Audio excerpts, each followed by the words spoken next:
Welcome to Limestone County High School football on the Play Action Sports Network. We'll be back with the pregame show after this. It's been said that a smile is happiness you'll find right under your nose. If you're unhappy with your smile, Gibson Orthodontics is here to set things straight, if you'll pardon the pun. Gibson Orthodontics offers traditional metal braces, clear braces, Invisalign clear aligners, along with a variety of other orthodontic appliances to correct your smile and other issues that can lead to dental health problems. Call Gibson Orthodontics at 213-0756 or visit their website at gibsonorthoathens.com to request an appointment. Located at 607 Hobbs Street East in Athens, Gibson Orthodontics. Limestone County High School sports are brought to you in part by Limestone County Commission Chairman Colin Daly. Visit the County Commission page at limestonecounty-al.gov to keep up with what's going on in the county and find out what ranks us in the top 5% in the state. You can also call Colin at 256-233-6400 or on his cell phone at 256-800-4544. Whether you're in the market for residential or commercial property or looking to sell your current home, land, or building, make your first call to the Phillips team at Alabama Real Estate Solutions. Paula and James can help you with everything you need, whether you're buying or selling. Call Paula at 777-4916 or James at 656-2370. You can also see their listings online at alrealsolutions.com. Look for them on Facebook, too. The Phillips team at Alabama Real Estate Solutions. Real solutions for real estate. The next time you need a pharmacy, one call to Athens Creekside Drugs, Salem Pharmacy, or Florence Express Pharmacy will fill the bill. All three locations are committed to providing you the best services a pharmacy can offer, with the emphasis on quality, value, and service. Whether your needs are simple or complex in nature, either location can provide solutions that deliver results. They pride themselves on being a company where customer service means timeliness, quality service, and a friendly attitude. Athens Creekside Drugs at 605 Highway 31 South, Salem Pharmacy at 28730 Highway 99, and Florence Express Pharmacy on Mall Road in Florence. Athens Utilities comprises Athens Electric, Athens Gas, and Athens Water Services. Together, we are committed to providing reliable and affordable electricity, natural gas, and water and wastewater services. We operate as part of the City of Athens, and just like our city's motto of Athens is classic, Southern character, we believe in supporting what makes our community special, and that includes Athens and Limestone County sports. Call 233-8750, go by their office at 508 South Jefferson Street, or look for the link online at athensal.us.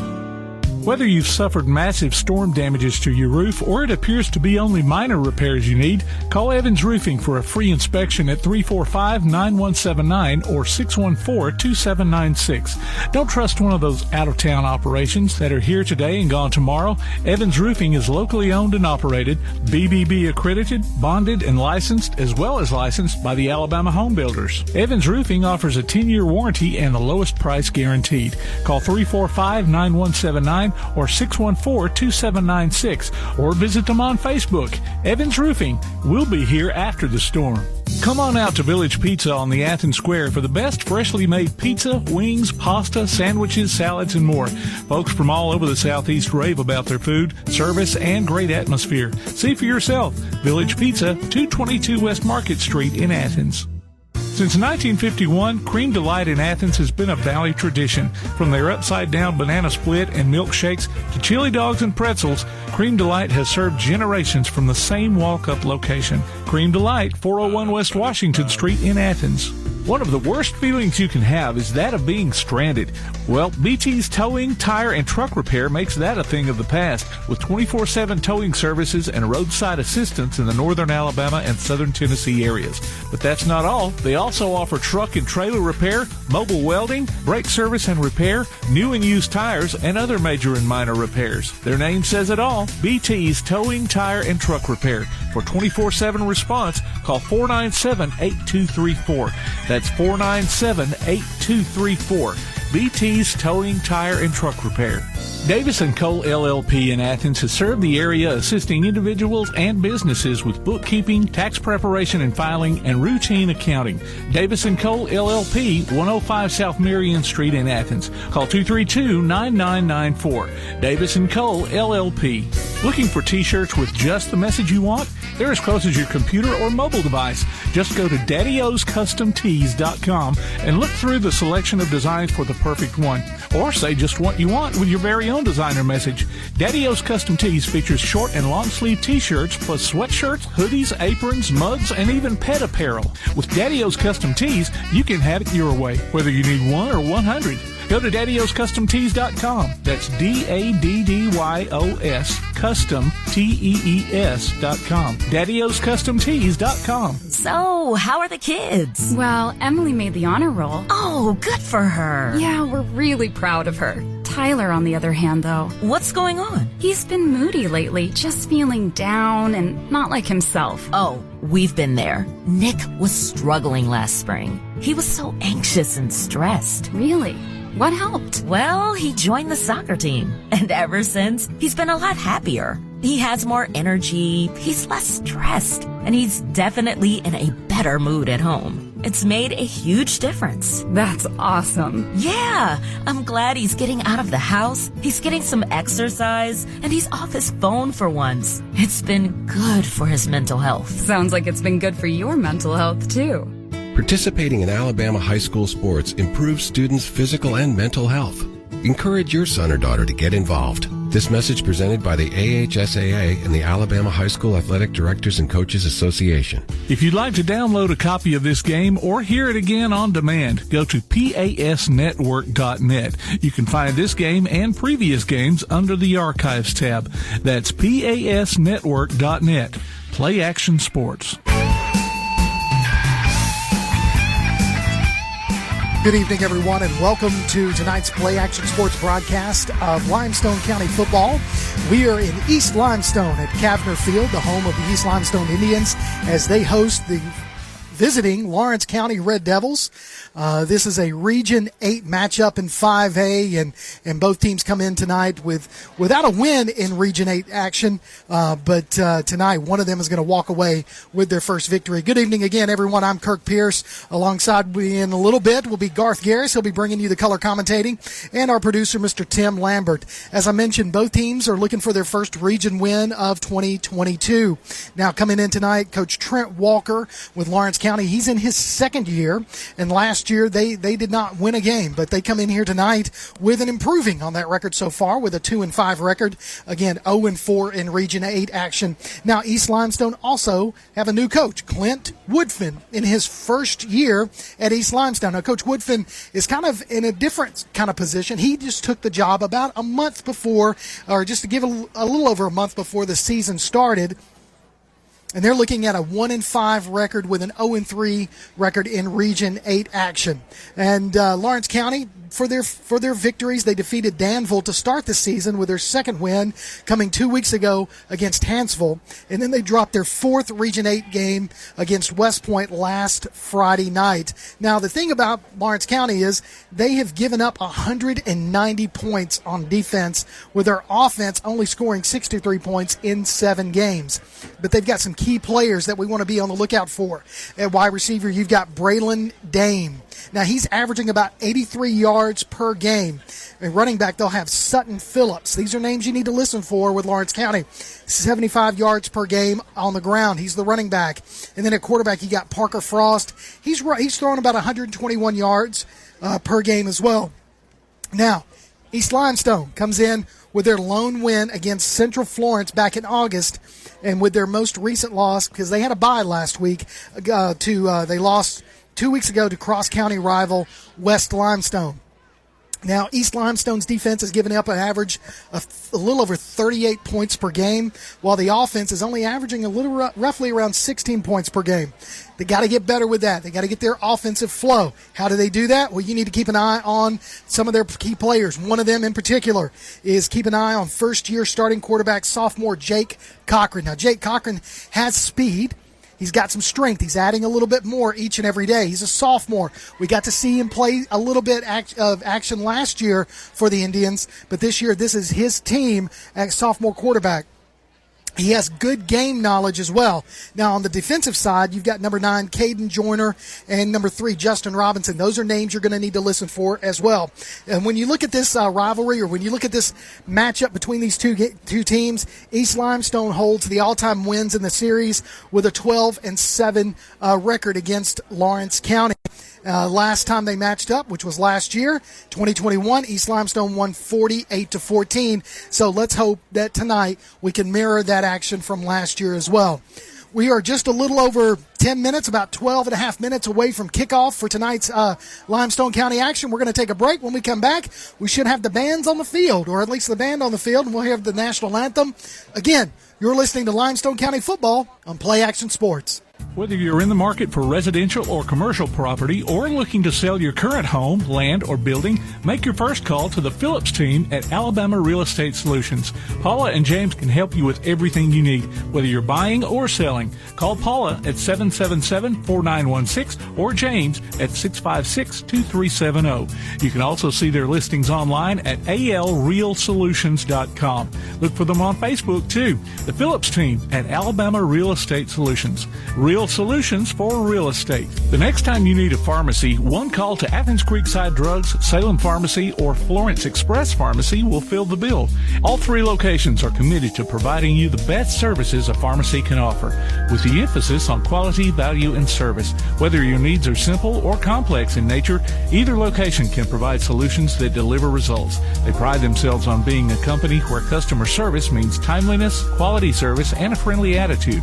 Athens Creekside Drugs at 605 Highway 31 South, Salem Pharmacy at 28730 Highway 99, and Florence Express Pharmacy on Mall Road in Florence. Athens Utilities comprises Athens Electric, Athens Gas, and Athens Water Services. Together, we are committed to providing reliable and affordable electricity, natural gas, and water and wastewater services. We operate as part of the City of Athens, and just like our city's motto of Athens is classic Southern character, we believe in supporting what makes our community special, and that includes Athens and Limestone County sports. Call 233-8750, go by their office at 508 South Jefferson Street, or look for the link online at athensal.us. One of the worst feelings you can have is that of being stranded. Well, BT's Towing, Tire, and Truck Repair makes that a thing of the past, with 24/7 towing services and roadside assistance in the northern Alabama and southern Tennessee areas. But that's not all. They also offer truck and trailer repair, mobile welding, brake service and repair, new and used tires, and other major and minor repairs. Their name says it all, BT's Towing, Tire, and Truck Repair. For 24/7 response, call 497-8234. That's 497-8234. BT's Towing, Tire, and Truck Repair. Davis & Cole LLP in Athens has served the area assisting individuals and businesses with bookkeeping, tax preparation and filing, and routine accounting.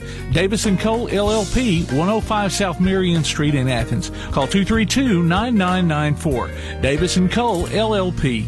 Looking for T-shirts with just the message you want? They're as close as your computer or mobile device. Just go to daddyoscustomtees.com and look through the selection of designs for the perfect one.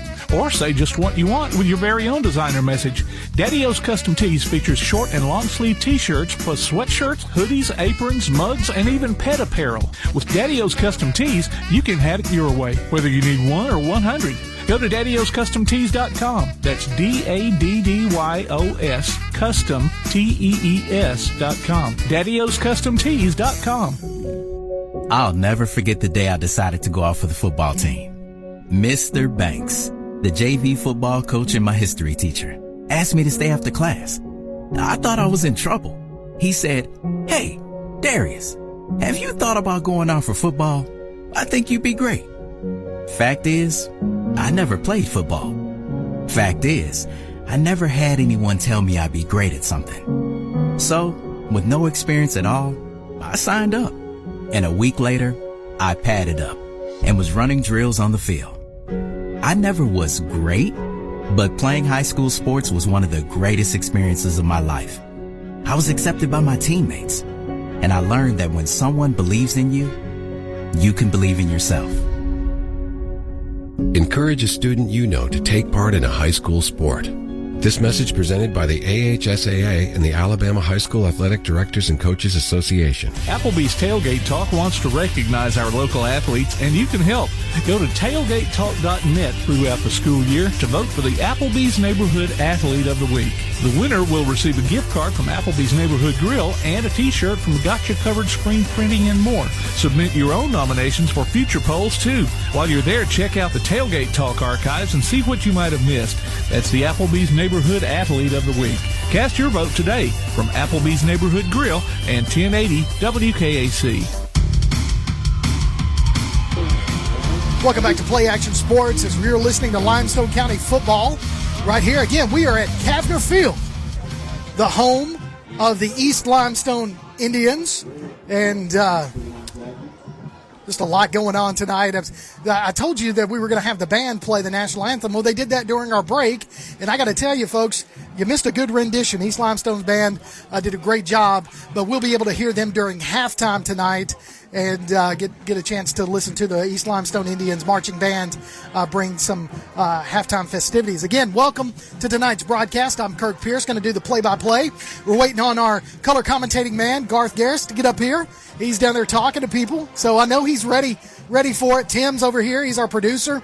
And we're ready for some Limestone County football action. Again, as I mentioned a little bit in the pregame, both of these teams come in tonight looking for their first win in the region. And one of them is going to walk away with their first victory. And, again, Garth is coming in, and we're excited to have him on board. It's been a while since I talked to you, Garth. You know, I'll give you a chance to get your headset on, man. You good? How are you, Kurt? It's always good to see you, man. Always good to see you. I was just telling everybody that tonight they both come in with a record that they need to get a win tonight. Just for, if nothing else, just for their own. Some of these seniors need to get a region win for East Limestone, and I think they've got the team that can really do that. The coaches are East Limestone. Coach Clint Woodfin comes in tonight, and he's he kind of came in at a disadvantage because he didn't get a full summer with this team. He came in late, right before the season started, as the new head coach of the East Limestone Indians. But I tell you, Garth, he is a coach. We got to see him a lot last year. He was the offensive coordinator at James Clemens, and the guy knows offense. He knows it. Well, it'll take some time. Yeah. It'll take some time. They're changing offenses from ground and pound to a little bit more of a spread. So it takes time and making sure you've got the right personnel in the right places. So it will be, and there's no doubt East will be back. But both teams are needing to win bad tonight. They really are, to get their season back on track. Halfway through, we're week 7, I guess. Right.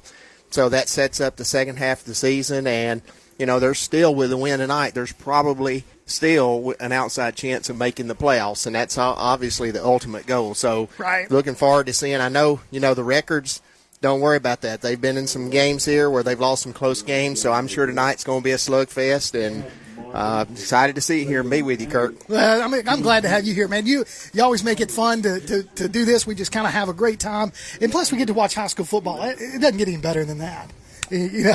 No, it doesn't, and we've been seeing this year a lot more Thursday games. Yeah. And I'm sure it's due to probably a shortage of officials, so they're probably having to play some more Thursdays. I know Limestone County is getting their fall break started a little early, so half a day for the students today. So let's jump on it and play tonight and get on into the fall break.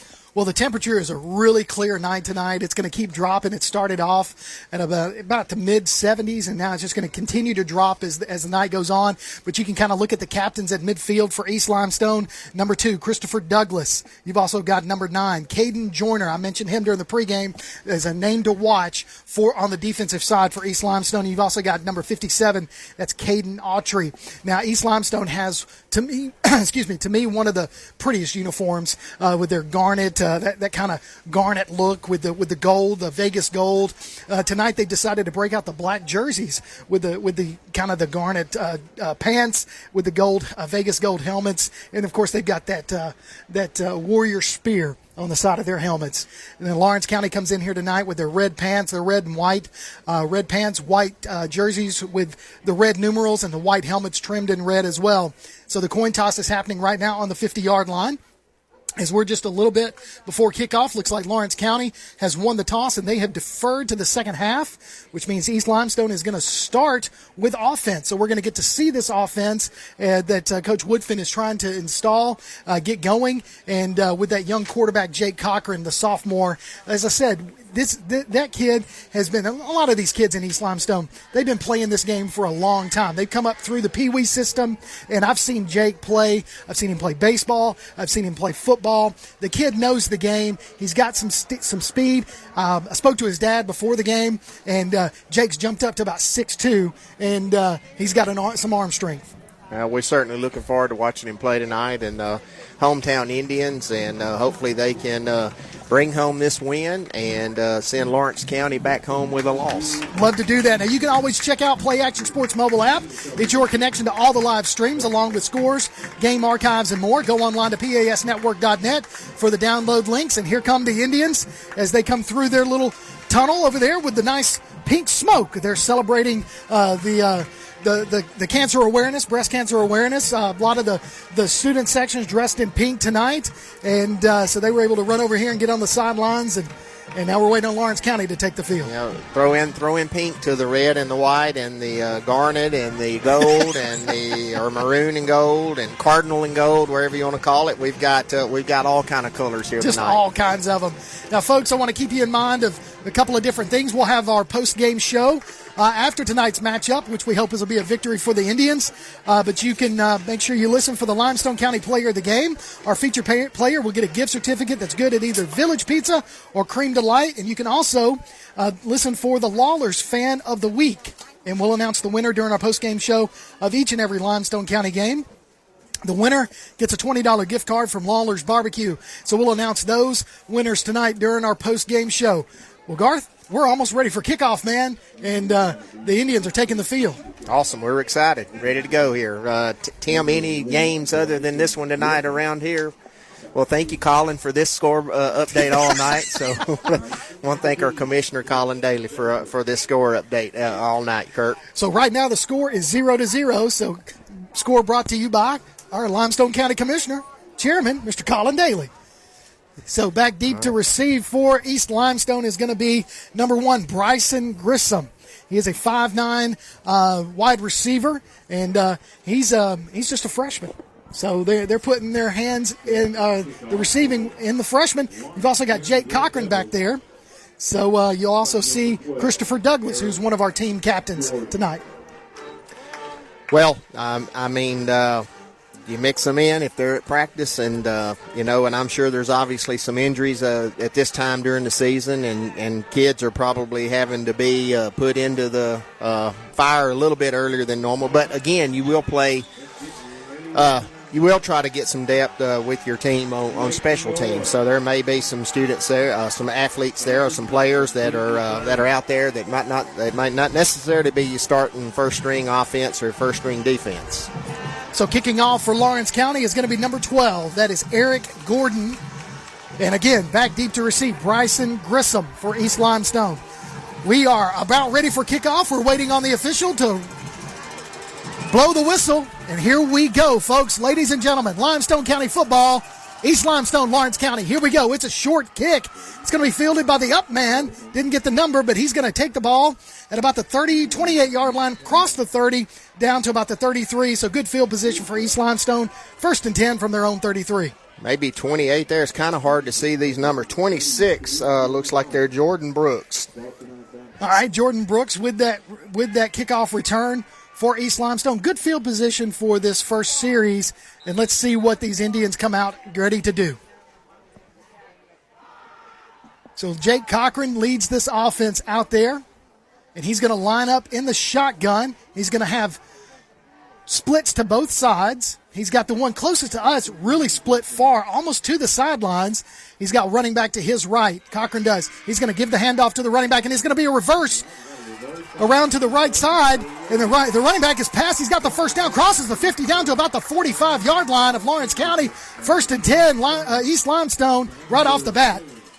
Arnold Alexander may have saved a touchdown there. It was a nice design, a little reverse action for East Limestone. And number 27 for Lawrence County, Xander Billings, the end. He recognized it, but he just got beat to the corner there. Nice first play for East Limestone. Fortune Wheeler was the guy who took that ball around the end. You might recognize his name from last year. He was a big-time running back for East Limestone, and I know Coach Woodfin's looking for some more big things out of him tonight. Lawrence County showing a 4-man front, but they're having to spread all over. East has got 4 receivers to the left. They do. Fortune Wheeler's closest to us. Cochran is going to screen pass out to the far side. He's going to sling it. It's caught by number 18, and he's not going to go anywhere as he got ankle tackled by the Lawrence County defender. That was Alexander Mason with the reception. Yeah, number 6 spread that out, Wyatt Dutton, and I can't tell over there on the other side who actually came up and made that tackle. It may have been number 21, Arnold. Now, Alexander spread that out, and I'm not sure on the number. Maybe it was 15 for the Red Devils, Braylon Dank. But anyway, the corner and the strong made an excellent play on that, a quick throw out to the left flat, and they covered it very well. So that brings up 2nd and 11. That was a loss of 1 on that play. Got some substitutions coming in. Got number 12, Garrett Ritter, coming in for East Limestone. So in the backfield, you've got Cochran. You've got Wheeler behind him. We've got 2 splits to the near side, 1 to the far side. Cochran takes the snap in the shotgun, hands it off to Wheeler. Wheeler takes it to the left side, crosses the original line of scrimmage. He's gone, folks. Oh, no, he's going to cut back to the inside, steps outside. It looked like he was gone, Garrett, but he gets the first down. Big run there by Wheeler. Xander Billings knocked him out. He's the left end and pursued the play there, but that was a nice run. It was designed to go inside. He bounced it out, and as you saw it, when you called it, it looked like he was gone. Billings made a nice play to bump him out of bounds.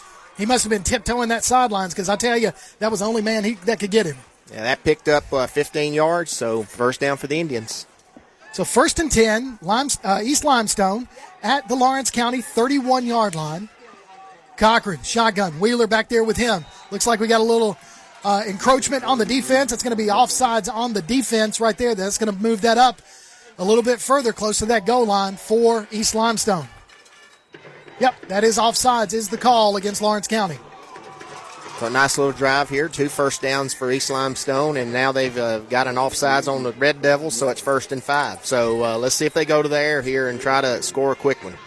So with that penalty, moves it up to the 26-yard line, 1st and 5. Cochran is going to run an option. He does. He pitches it out to Wheeler.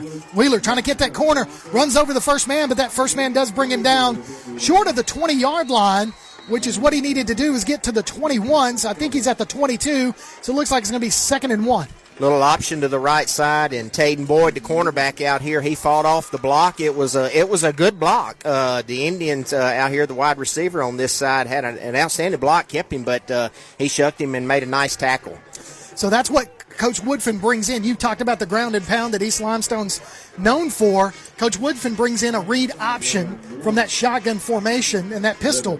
So once he gets a little bit more, he's got some playmakers out there now, but once he gets this offense going, it's going to be hard to stop.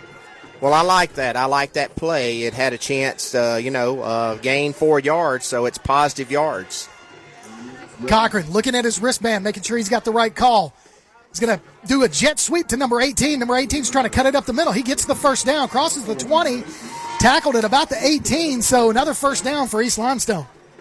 That'll probably go down as a pass. He pitched it in back to him in front of him, and it looked like just sort of like a little mini trap or whatever. Just the action was to the right, and the receiver goes to the left and gains another first down. So Alexander Mason with the ball carrier, and he picks up the first down. 1st and 10, East Limestone, as they are continuing this drive. Lawrence County showing blitz. I don't know if that's what they're going to do. Now, nobody was ready. Cochran's pass is caught in the end zone. Number 17, Roman Scrimpsher with the touchdown reception. Touchdown, East Limestone. Great throw, great catch by Scrimpsher, and 41 for Lawrence County. Tate Boyd just lost him. He got his eyes back into the backfield and by that time, the ball was in the air, and Scrimshire went up to catch it, and nice throw, nice catch, touchdown Indians. So I noticed on the line of scrimmage there were some players for East Limestone looking at their wristbands, and Cochran took the snap because Lawrence County wasn't ready and threw that up for an 18-yard touchdown pass.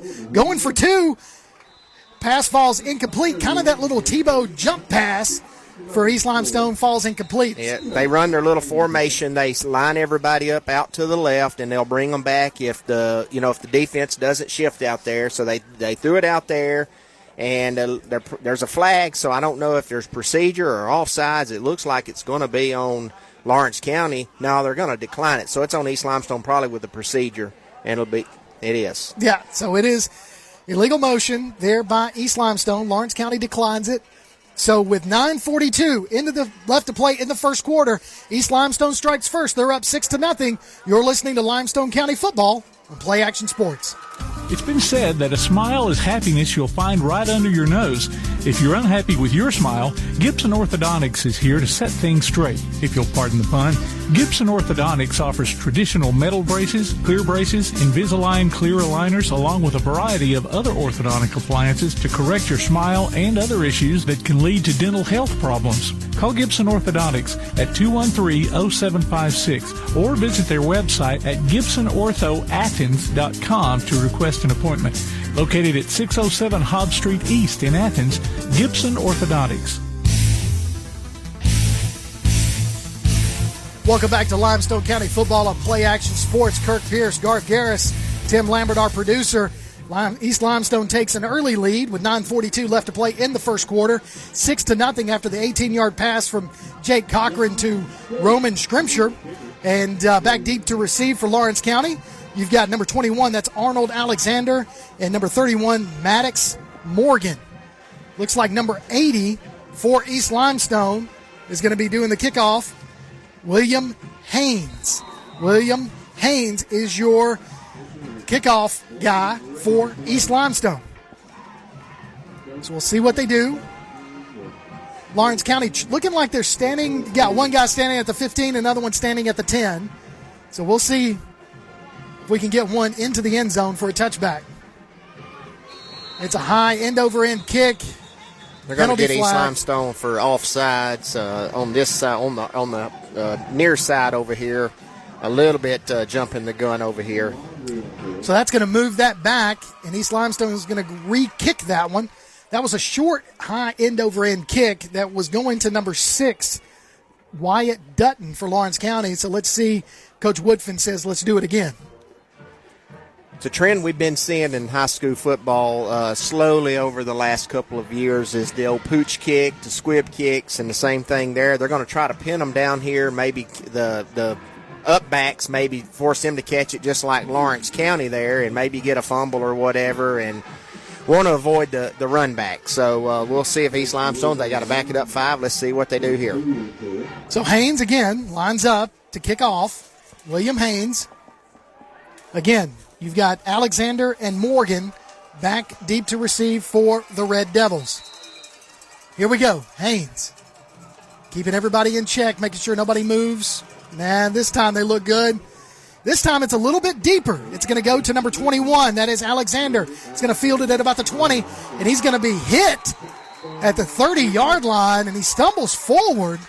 But I think it was just his momentum carried him forward because he was hit hard. He was hit hard by Anthony Killen, and you're going to have to, folks, I apologize. I'm going to have a hard time. Caden Joyner, number 9, I think, is the other guy. It's 8, number 8. I don't have him on the roster, so it may be Caden Joyner, but number 8 and number 4 sandwiched him about. One of them hit him early, and the other one hit him back the other way, and, it had to stun him. Oh, I think it did.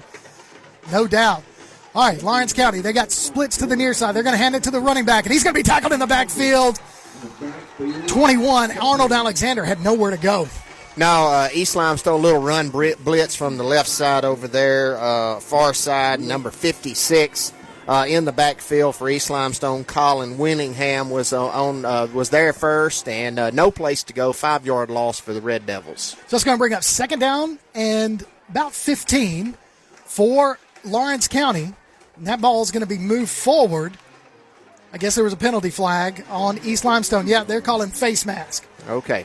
So the 5 yards they lost, they got it back on the face mask, or the 4, and they get 5 back. So they're going to replay first down. So it'll be 1st and 9 after the penalty as the ball is spotted at the Lawrence County 31-yard line. Boyle, number 8, is the quarterback. He's going to hand it off to number 21 again, and he's got nowhere to go. Alexander, the running back, just nowhere. No, they're not blocking the left side over there. East is in a 5-man front, and they're just pinching hard on that back side over there, far side. And again, 56 in on the play. They're going to have a very difficult time if they don't block Willingham. And I'm going to get a number on the other guy there. He's playing Willingham's the left end, and then the left tackle over there, I'll get a number on him. It's just hard for me to see that black and maroon. It's hard. It is. It's not contrasting very well. So Boyle rolls to the far side, and he throws it. Pass is broken up by Fortune Wheeler there for East Limestone. Yeah, nice play by Wheeler. Broke on a little out route for the Red Devils, and Wheeler looked almost like he was the receiver on that. He was just a fingertip away from taking that to the house and making this a 12-0 game. And that's a good person for Wheeler to cover is Braylon Dame. He is a 6'2" wide receiver for Lawrence County. He's kind of leading the team in receptions. Well, it's a good, and here's third and 9, so it's a good opportunity for East Limestone to get off the field. I would expect them to put some pressure on the quarterback here. They're in a 4-man front here. So 3rd and 9, whistles are going to blow it dead. We've got another penalty flag right off the bat. There's going to be delay here, Kurt. Yep, that's exactly right. So delay a game from Lawrence County, waiting too long to get that play in from the sidelines.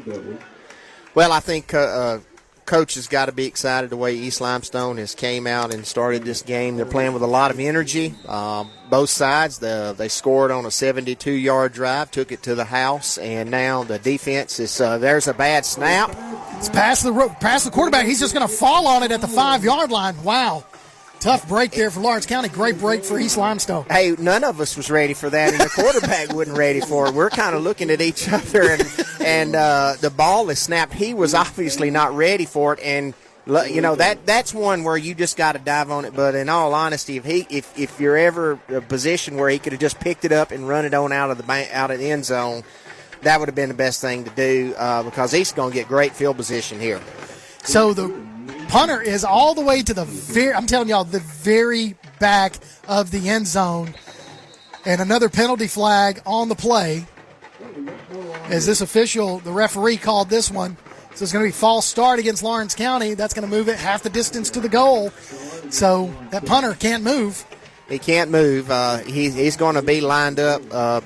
Probably looks like maybe 13 yards from the line of scrimmage. So he's maybe 12. It looks like it's on the 2-yard line. I know Coach Walker's probably yelling at him saying, make sure your heel is where another penalty flag. Okay. Let's see what happens. Did we get a penalty flag? I think they're going to maybe whistle East Limestone for this one. Yep. So offsides against East Limestone. So what they just moved off, they're going to move it back. East might come put some pressure on him, but they've got great field position here. So if they put pressure on the punter, make sure they don't rough him. Give them the ball back here while East Limestone's got the momentum. I mean, the two receivers here are inside Lawrence County territory, sitting on the 45-yard line. So that gives that punter a little bit more room back deep to receive. Scrimshire and Mason, that's a high snap. Punter catches it. Gets the punt off. It's going to be a short punt. It's going to bounce at about the 28-yard line and just stay there and then take a Lawrence County roll all the way down to the Lawrence County 43. So East Limestone, with their second possession, great field position yet again. And the punter did a really good job. It was not the best of snaps, and probably had he got that snap while his toes was on the back of the end line there, he might have went out of bounds because he wound up moving so he could get the ball on the snap to him. But he did a great job of fielding it and getting a decent little roll out of the punt. So we'll see East Limestone come back out for their second possession of the ball game. 8:36 left to play in the first quarter. East Limestone with a 6-0 lead after they drove, like Garth said, 72 yards in their opening drive, put up a touchdown from 18 yards from Cochran to Scrimshire. So let's see what Cochran, Wheeler, and crew can do for East Limestone. Two splits to the near side. Fortune Wheeler's going to line up on the left. Got another split to the far side. Cochran, empty backfield except for him. He's going to put Wheeler in motion. It's going to be a jet sweep again to Wheeler. Wheeler's got some blockers. He's going to be at the 40, crosses the 40, down to about the 38-yard line. So decent pickup there on that jet sweep. Wyatt Dutton and Brock Montgomery for the Red Devils. They read that little jet sweep pass that we saw Alabama run with Devontae Smith a lot. Nice job to get the ball in Fortune Wheeler's hands. Wound up picking up 4 yards, so a positive gain.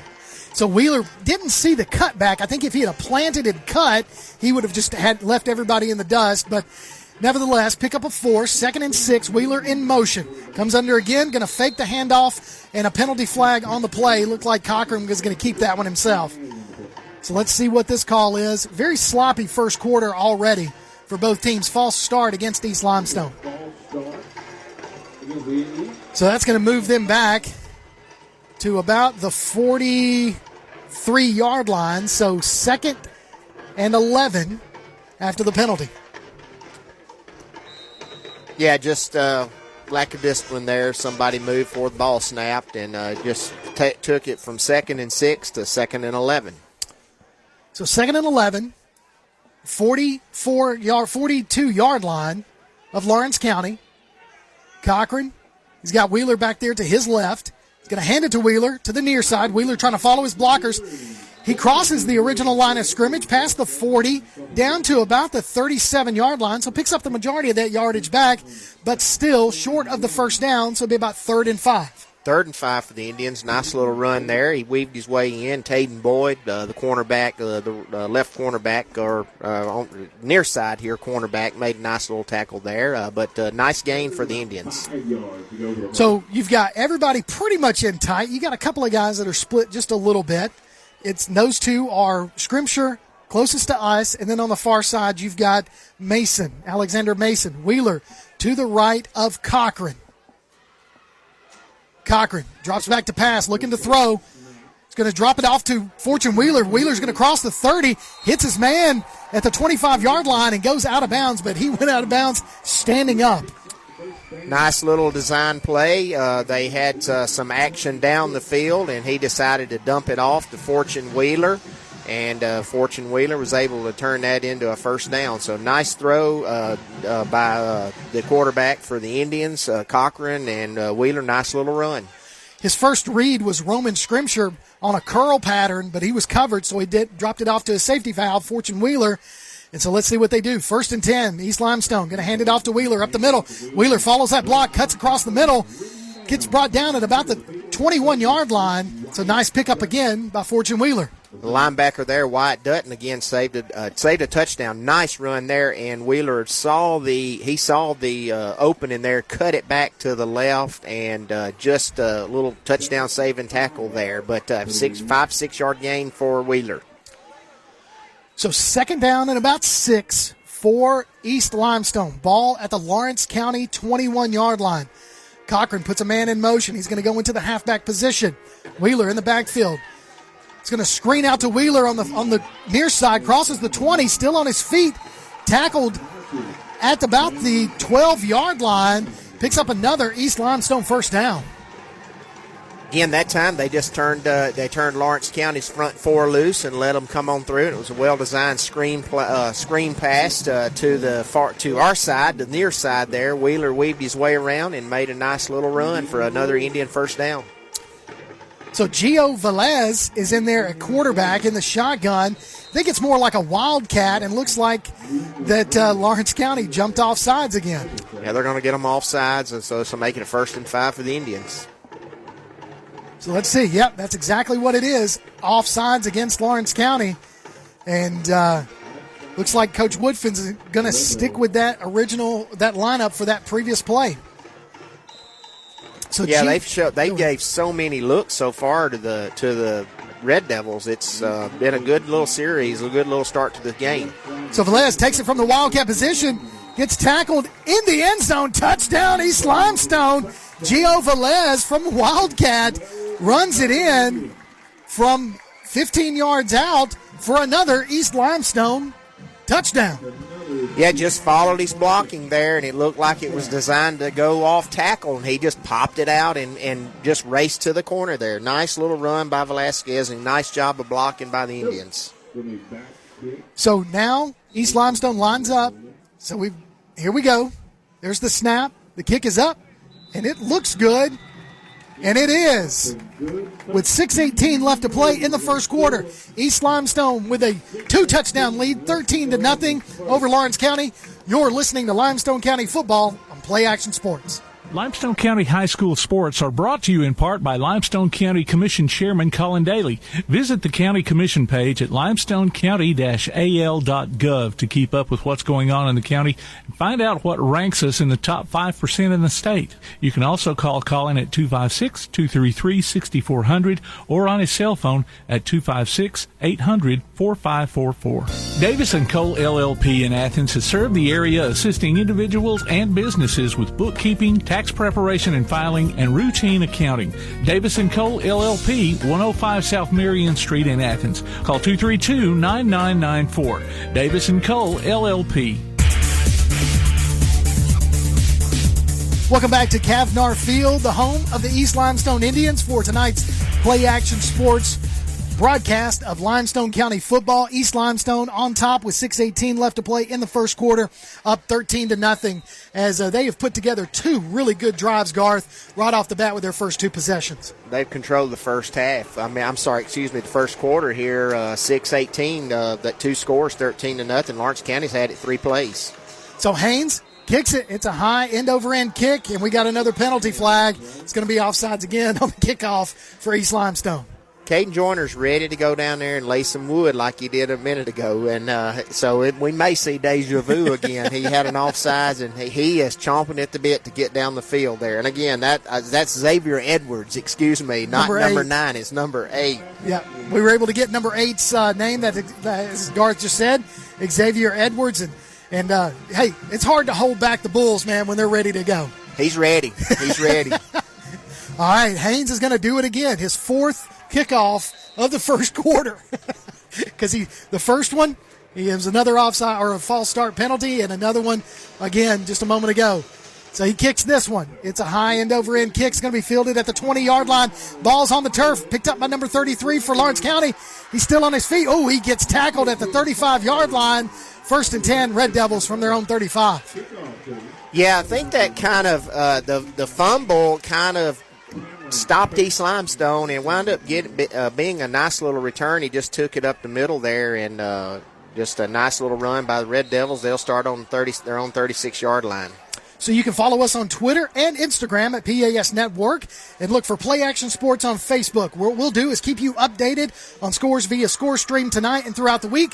Unfortunately, there's no other games of interest for our listening audience, so, this is the only action in town, Garth. Christopher Douglas on the tackle for the Indians on the kickoff. So Lawrence County hands it off to number 21, the running back, and he runs into a wall of East Limestone defenders, but picks up a nice 4-yard gain to cross the 40. Good job by the Red Devil front line there. They pushed the Indians back a little bit, and the running back hit the hole hard, and a host of Red Indians brought him down after a 5-yard gain. The quarterback for Lawrence County is Jack Boyle. Now, he's a 5'8", 130-pound. This is what they've listed him, and I can look in that backfield and say he's 5'8". Yeah, and I think that's probably what they're going to try to do. If East is going to Now, go ahead. If East is going to try to rush hard off the outside, they're just going to take it up the middle, and there's another little run up the middle. I'm sorry, Kirk. No, you're good. You're good. Arnold Alexander with the first down. That's Lawrence County's first down of the first quarter, and he picks that up and takes it all the way down to the 47-yard line of Lawrence County. So Lawrence County offense, Coach Walker told them, hey, guys, you got to block this line and get our running back some room to move, and so far in these first 2 plays, they've been able to do that. So the quarterback takes the snap. He hands it off to the running back again, and he's going to pick up another 4 yards as he gets right at the 50. I think that's going to be on the Lawrence County side of the 50. Well, they're going to make East be honest now on the edges. East has just been rushing hard rushes from their ends on both sides, and they're going to have to stay home now a little bit because Lawrence County's just decided we're just going to try to run this ball up the gut here and give our defense a little bit of time to rest. So three nice little runs by the Red Devils.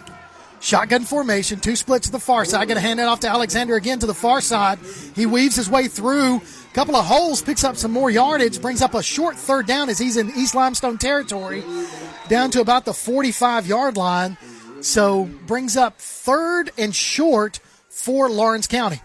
Kurt, a little action over there. I think they ruled that it was fumbled.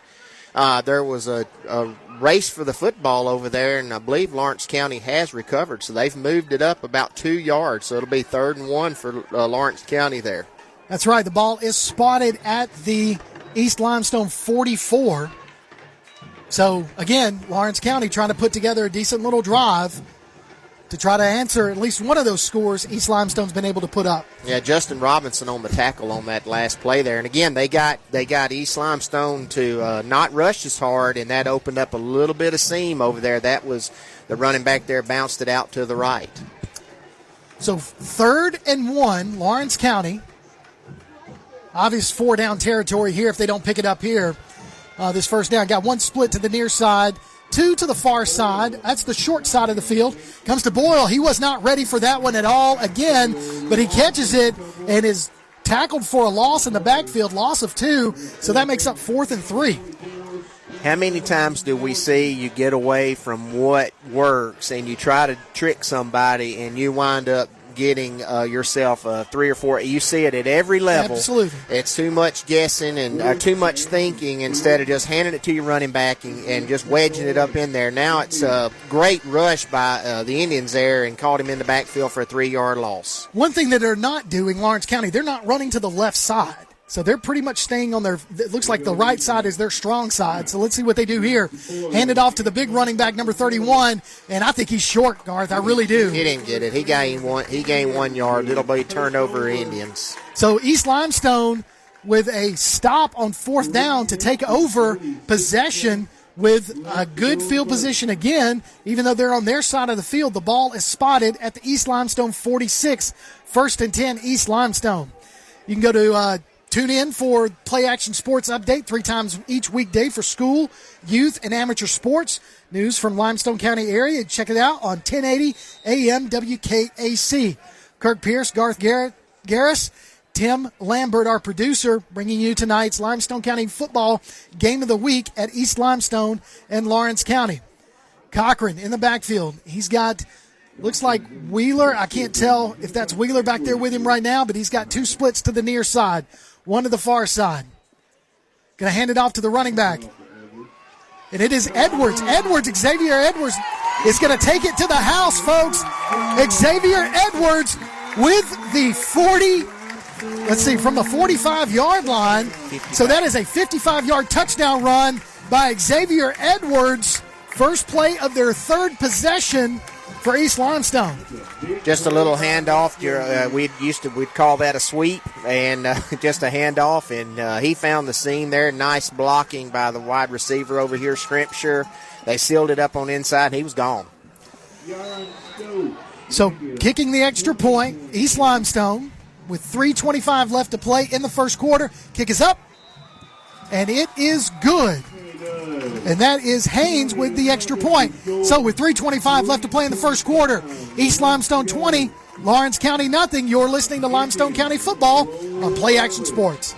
Whether you've suffered massive storm damages to your roof or it appears to be only minor repairs you need, call Evans Roofing for a free inspection at 345-9179 or 614-2796. Don't trust one of those out-of-town operations that are here today and gone tomorrow. Evans Roofing is locally owned and operated, BBB accredited, bonded, and licensed, as well as licensed by the Alabama Home Builders. Evans Roofing offers a 10-year warranty and the lowest price guaranteed. Call 345-9179 or 614-2796 or visit them on Facebook. Evans Roofing. We'll be here after the storm.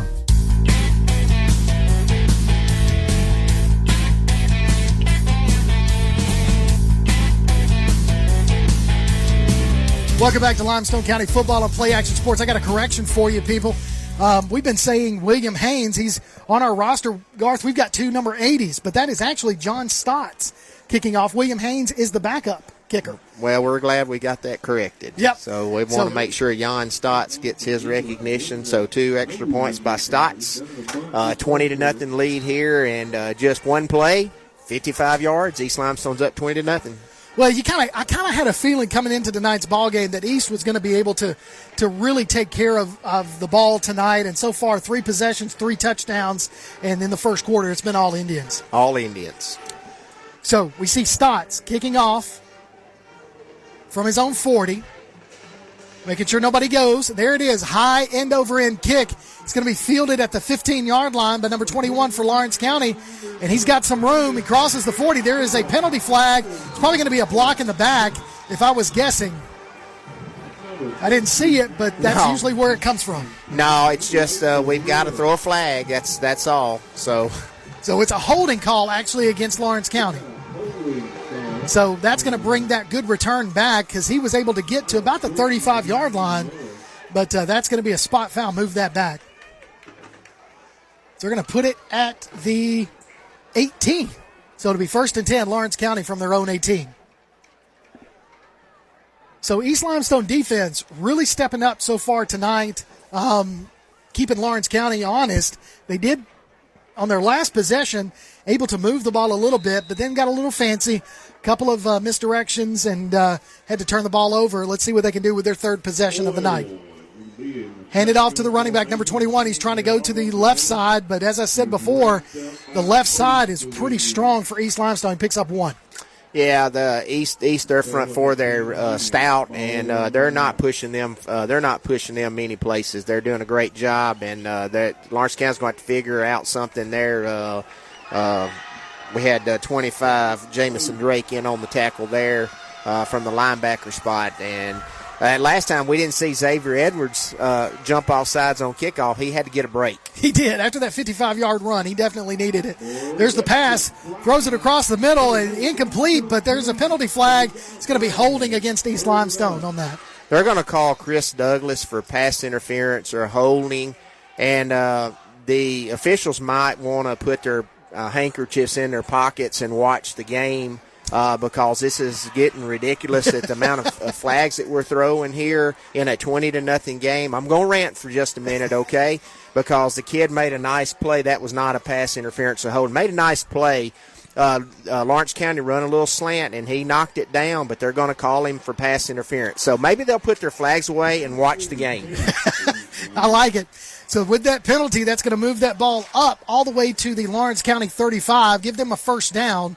So 1st and 10, Lawrence County from their own 35. Let's see if we can go the rest of the first quarter without a penalty. And that may be to be continued too, Kurt. It might be talked for a little bit later on tonight. So 2:40 left to play in the first quarter. Dropping back to pass is the quarterback. It's a short pass. Oh, it could have been picked off, but the up man, number 55 for East Limestone, tipped it.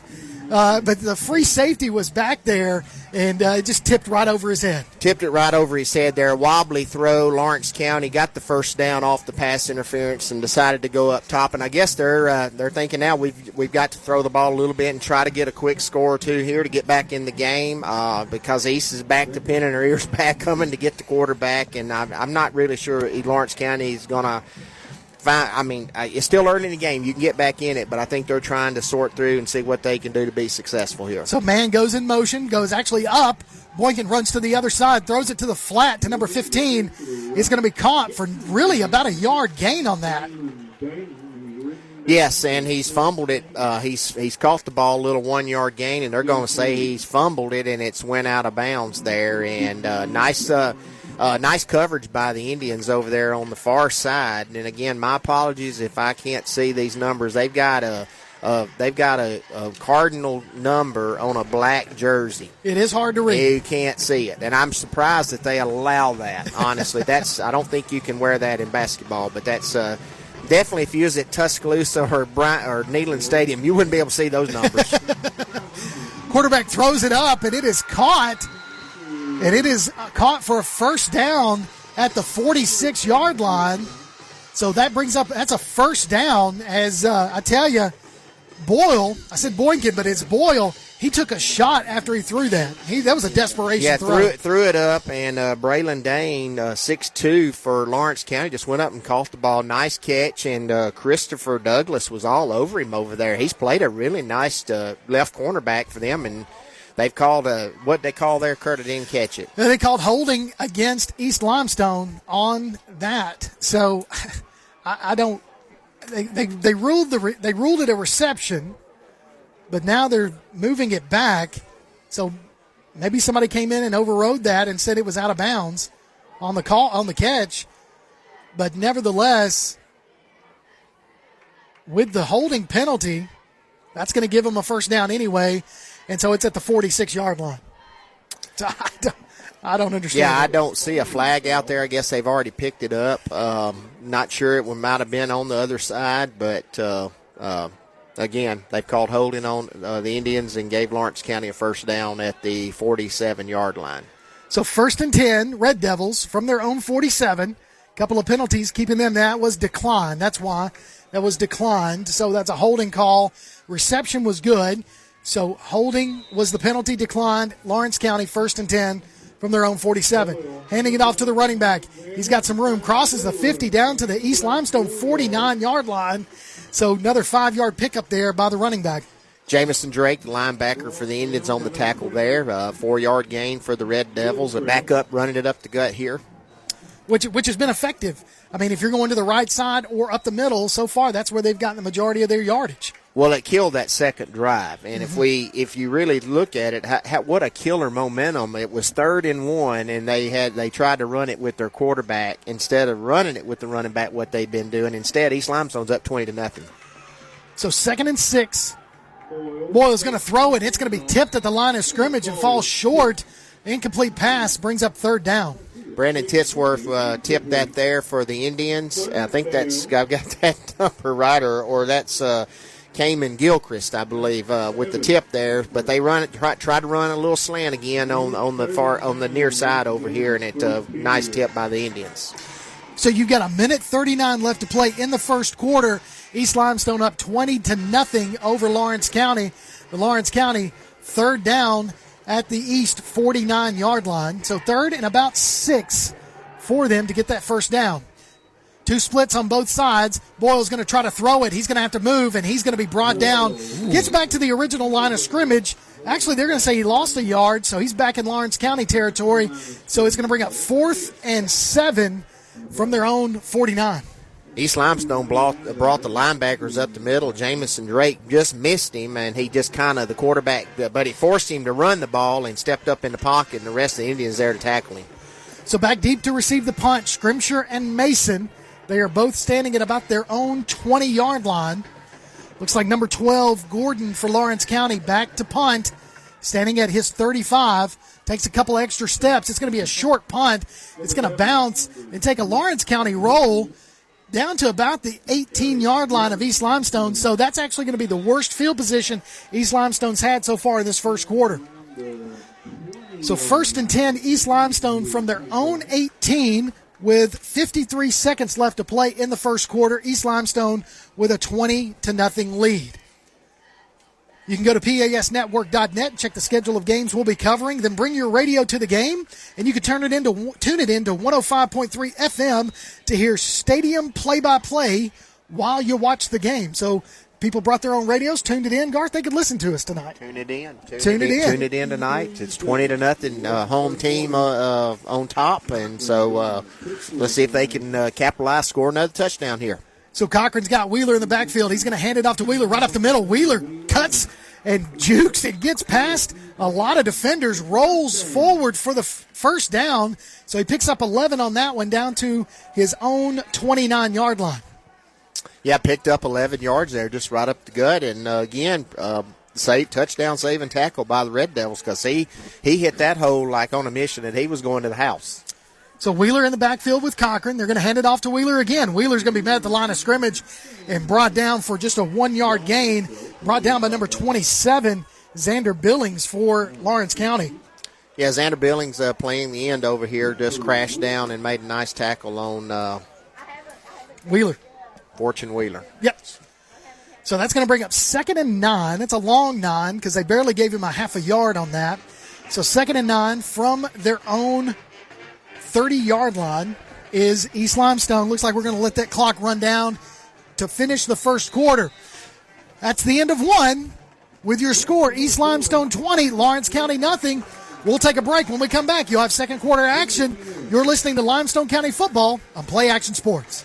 Come on out to Village Pizza on the Athens Square for the best freshly made pizza, wings, pasta, sandwiches, salads, and more. Folks from all over the Southeast rave about their food, service, and great atmosphere. See for yourself. Village Pizza, 222 West Market Street in Athens. Since 1951, Cream Delight in Athens has been a Valley tradition. From their upside-down banana split and milkshakes to chili dogs and pretzels, Cream Delight has served generations from the same walk-up location. Cream Delight, 401 West Washington Street in Athens. Want to howl with the Havoc this season? Now's your chance from Tailgate Talk and the Huntsville Havoc. Just go to tailgatetalk.net and register your name. Then listen to Tailgate Talk Saturday mornings at 10 as we announce the weekly winners of Huntsville Havoc tickets. Howl with the Havoc this season from the Huntsville Havoc, Tailgate Talk, and 1080 WKAC.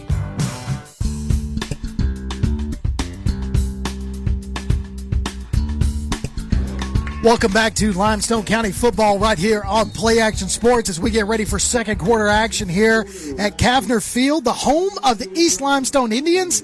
And East Limestone with a huge 20-0 lead to start the second quarter as it's going to be 2nd down and 9 from their own 30-yard line, Garth. And East Limestone offense really clicking on all cylinders so far in this first half. Total team effort, playing well on both sides, but East Limestone controlled first half, 3 touchdowns. So Cochran's going to sling it out to the far side. Pass is caught as the receiver. Looks like that's number 18, Mason. Mason still on his feet, going the other way. Comes across looking for a block. Cochran's coming up to block for him as he gets all the way across the 50. No, they're going to say he's short of the 50-yard line, but great run there by Mason on the reception. Caden Nordwood on the tackle on this side, but pass was to the far side, and he weaved that thing all the way back across here for a 20-yard gain. So nice job by the wide receiver for the Indians. So ran almost 70 yards for 20 yards. Yes, he did that. Great job by Mason. Good job there. Cochran able to get that swing pass out there. So 1st and 10, East Limestone from their own 49. Cochran, he's got, looks like that is Edwards in the backfield, another penalty flag on the play. So that's going to move that ball, and it's going to be false start against East Limestone. Yeah, the right guard for East Limestone was pulling on that play, and he was just getting out of his stance a little early there. So 1st and 15 as they move that one back 5 yards. It's going to be down to the East Limestone 45. But still good field position with 11:22 as we're just under, just getting started really in the second quarter. So Cochran looks over to the sidelines. Everybody's checking their wristbands. He's got 2 splits to the far side, 2 to the near side. He's got Wheeler to his right. Waiting on the snap. There's the snap. He's going to roll to the far side. He's got a man in his face, and he's going to throw it. Pass intended for Mason again, but just short on that one. Yeah, Arnold Alexander blitzed from the middle there and forced the quarterback, Cochran, to throw it before he was really ready. And he had him running backwards, too, not necessarily lateral to make that throw, so just threw it at the feet of the receiver. But, again, it could have been a loss for 10 yards. So Cochran, being smart, throws it kind of away, but he was trying to get it to Mason and get some of that yardage back off of that penalty. So 2nd down and 15. Wheeler to Cochran's right. Trips to the near side. 1 split to the far side. Going to hand it to Wheeler to the near side. No, check that. That's Edwards. Edwards is going to be dragged down from behind. Looked like a horse collar, but they did not call that one time that we actually see a penalty and they don't call it. It's absolutely a horse collar tackle, and he's sitting there nodding that he didn't see it. Maybe he heard me not to throw any more flags, but, again, that's a horse collar tackle, yes. So Edwards picks up 7 yards on that, crosses the 50 down into Lawrence County territory. Still 3rd and 8 for East Limestone. Yeah, got the penalty yardage back. So this is a manageable for East. They've been successful here, running the ball, and so look forward to seeing what they're doing here. So everybody's pretty much in tight. He's got Edwards to his left. Cochran dropping back to pass. He's got plenty of time. He throws it out to Edwards in the flat. Edwards tries to run backwards and just not able to get any yardage. Picks up maybe a half the yard, so brings up 4th down. Yeah, good coverage there by Lawrence County. They dropped back in a zone and forced East Limestone to throw it underneath, and Edwards tried to find some running room there. Got back, maybe picked up a yard. So Coach Woodfin says, no, we're going to punt this one. And I think he likes what his defense is doing with a 20-0 lead early in the second quarter in this first half of action. Back deep to punt for East Limestone is number 25. That is Jamison Drake. He is the punter, standing at about his 37. Back deep to receive, number 15. That is Dane for Lawrence County. And another penalty. They're going to get him for delay maybe here. He's looking around. It is delay. No, they're going to call a timeout. So okay. Coach Woodfin able to get the timeout. He must have seen the play clock running down. So timeout on the field, and that's the first timeout for East Limestone in this first half. You can listen for the Coaches Show Tuesdays through Thursday on 1080 AM WKAC. We'll talk to the local coaches and get the scoop on their teams. If you miss it, you can follow the WKAC Sports link at WKAC1080.com and click on the Archives tab. And also join us during halftime as we'll, like I said earlier, we'll have East Limestone's marching band, their performance. But before that, we're going to talk to Coach Adam Brown. He is the varsity baseball coach here at East Limestone. So looking forward to that conversation with Coach Brown and one of his old bosses, the former head or the coach at James Clemens, is Johnny Johnson. And he kind of told us, hey, you need to get Coach Brown up there to talk to him at halftime, and that's what we're going to do. So looking forward to that conversation. Tim will be covering some baseball, it seems like, tomorrow, the way this football season's gone. It's gone by in a hurry, I'm telling you. It really has. All right, so here we go. Jamison Drake is coming out of timeout. He's punting. Gets the snap, takes his time, punts. It's a high punt. Plenty of hang time there. And takes an East Limestone roll and is still rolling all the way down. It's going to be down at the 6-yard line. So really good punt there by Drake. Nice punt, got a great roll there, and Lawrence County chose not to field it and let it roll, and East Limestone downs it inside the 10-yard line. So they had plenty of hang time on there. So that, really, if the punt returner had decided to get that, he would have been tackled immediately. So he played the smart hand and took his chances, but unfortunately took an East Limestone roll. Well, and here's where, you'll also see people get greedy. You're up 20-0, and you could say, okay, we'll go for it here, and because we're up 20-0 here. But then Lawrence County stops you or a bad play, and they score a touchdown. It's 20-7. They're right back in the game. You don't help them out here. Right. You make them drive all the way down the field. So Boyle is your quarterback. He's going to hand it off to the running back, number 21. He's been the running back pretty much the whole time. He's just going to be brought down for a huge loss on the play. Couldn't tell who that was. I'm going to get that it's number Jamison Drake there. Just number again, 25. Just up the gut. He's reading it and getting through the seam there and just tackling for a 2-yard loss. So Arnold Alexander is the tailback for Lawrence County, and he's he's been able to find a little bit of wiggle room, but just not a whole lot because that East Limestone D-line is really reading that. Yeah, Lawrence County really needs to try to hold the ball here and at least flip the field because East Limestone is going to have great field position if they can get off the field. So Boyle drops back to pass. He's got to run. He's going to try to look for the sidelines and just throws it away because he had to get rid of that because he was in his end zone, and he had an East Limestone defender in his face. Yeah, and the wide receiver on the far side over there was held and didn't get the call. So thank you, officials, for at least letting them play now. That looked like the NFL there. He had his hand on the shoulder there and he couldn't get away, so the quarterback just threw it away. So that brings up 3rd down and about 12 for Lawrence County from their own 4-yard line. Drop back to pass. Standing in his end zone is Boyle. Boyle's got to move, throws it across the middle, and pass falls incomplete, intended for number 11, Denham. And that brings up 4th down. And like you said, Garth, it's going to be great field position for East Limestone. Yeah, that was well covered, and they threw the ball out. Justin Robinson would have tackled him if he'd have called it. It would have been for a short gain. So, again, it's a 3-and-out, and East is going to have great field position here to go up 27-0. So Scrimsher and Mason standing at about the Lawrence County 36-yard line. And so they're expecting a short punt from this punter. who is standing at the back of his end zone. Another high snap, able to get it away, and it's a line drive punt fielded by Scrimshire. Scrimshire's going to be met as he crosses the 30 down to about the 27-yard line. So 1st and 10, East Limestone from the Lawrence County 27-yard line. Arnold Alexander on the tackle there, but again, a great difference there where Lawrence County let it bounce, didn't catch it and fielded it, rolled 15, 20 yards. Scrimshire comes up and catches this ball, so there's no roll. So outstanding field position here for the Indians. So Cochran comes out, quarterback, brings his offense out. Actually, that's not Cochran. That is number 16, Zachary Moody for East Limestone. So he's got 2 splits to the near side, 2 to the far side, empty backfield, as he's got Edwards kind of in the halfback. He's kind of the up back, closer to the line of scrimmage. Now a man in motion. It's going to be a jet sweep to Mason, and Mason cuts across the middle, still on his feet, drops the ball. Ball is fumbled. It looks like Lawrence County is going to get that turnover at about their 6-yard line, and he is still down. Yeah, got tackled from behind.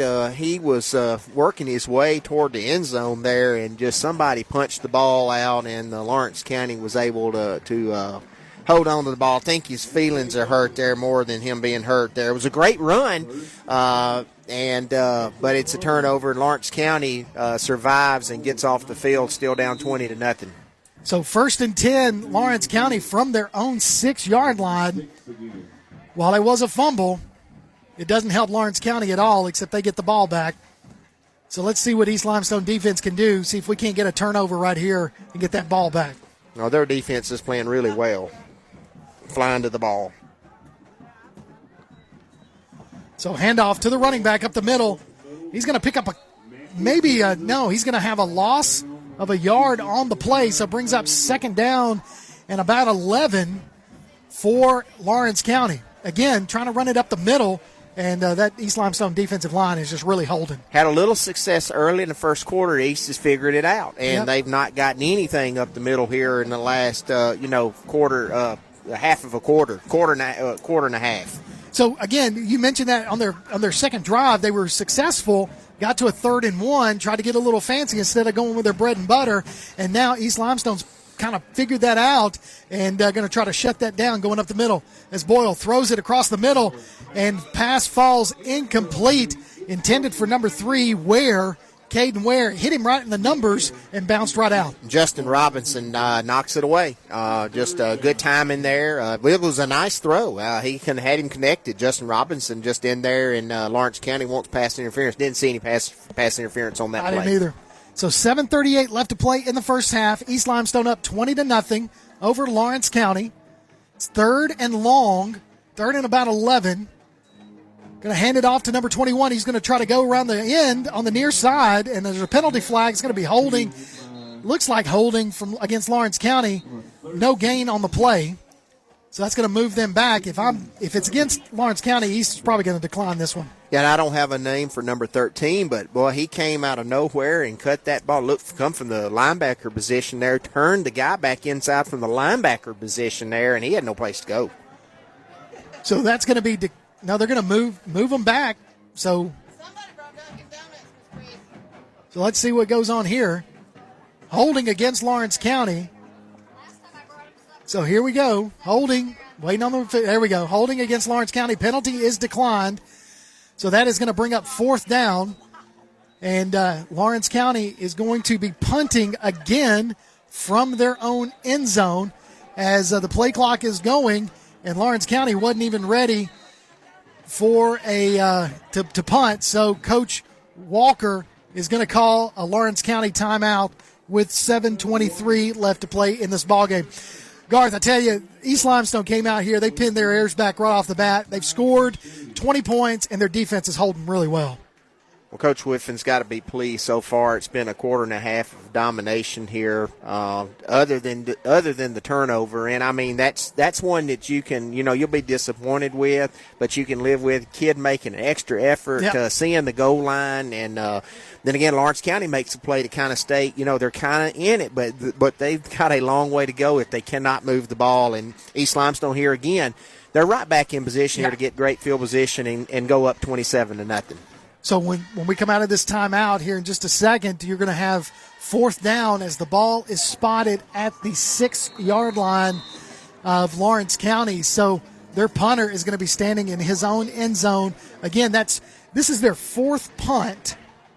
And 3 of the 4, he's been in his own end zone. They have 3 first downs in the first half. 2 are by penalty. That's crazy. On the same drive. That's one crazy. first down in the whole ball game. So 4th down, standing at the 40-yard line are Scrimshire and Mason. So the punter kicks it, and it's just going to roll and just take a Lawrence County roll, but it's going to die at their 41-yard line. So East Limestone 1st and 10 from the Lawrence County 41. And let's see if we can capitalize on this and not have another turnover and put some points on the board. So Coach Woodfin talking to his offense, telling them, hey, guys, come on, we got to get this one going. Lawrence County, Coach Walker, guys, we need to hold them here. So coming in, number 16, Moody is the quarterback. Empty backfield, 2 splits to the far side. He's got 1 to the near side. Now he's going to have 2 over here closest to us. As number 4, Killen, comes in for East Limestone. Edwards is the up back. Here we go. There's the snap. He's going to keep it himself, run it up the middle. He's going to pick up some positive yards, only about 2 yards on the play. Goes Moody, so 2nd down and 8 for East Limestone. Dutton from the linebacker spot there made the tackle. But again, another positive play for the Indians. Picked up 1, but they're still moving. They're moving Lawrence County around, and they're kind of sorting what they're going to do here. And he's kind of swapping some quarterbacks in and out here. So Cochran comes back in. He's going to have Edwards behind him. He's in a pistol formation, 2 splits to the far side, 1 to the near side. So hands it off to Edwards. Edwards finds a hole and just powers his way forward for a nice 6-yard pickup. It's going to bring up 3rd down and about 3 for East Limestone. Edwards hits the hole, and he's full speed when he gets the ball in his hand. You got to like that as a coach. Kid hitting the hole hard while it's open, and just an excellent run there. Good blocking by the Indians up front. So now you got a kind of like a wildcat package, as looks like that is Gio again. Gio takes it up the middle, gets the first down. He had a touchdown just a moment ago. Velez picks up the first down all the way down to the Lawrence County 20-yard line. So 1st and 10, East Limestone. Yeah, that's kind of almost like an inverted power I set, where a wishbone set. Then they're running some crosses and trying to, and getting some trap action for the quarterback. So back in the backfield is DeMontre Johnson along with Velez.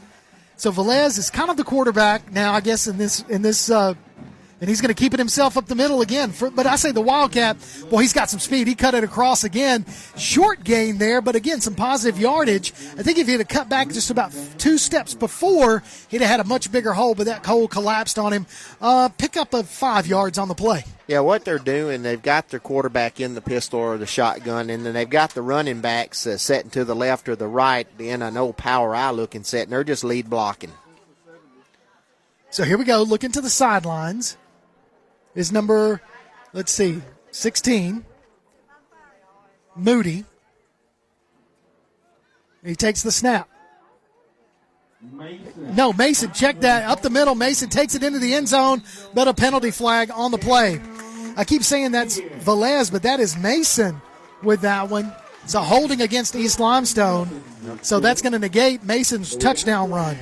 Well, you can't see the number, so it's okay. We'll give you a pass on that. But Mason just hit that hole, and I guess it was open because there was a hold in there. And 27 had his shoulder pads out of his jersey, so it obviously it came from the head man. So I'm assuming it was just obvious for him to see it there.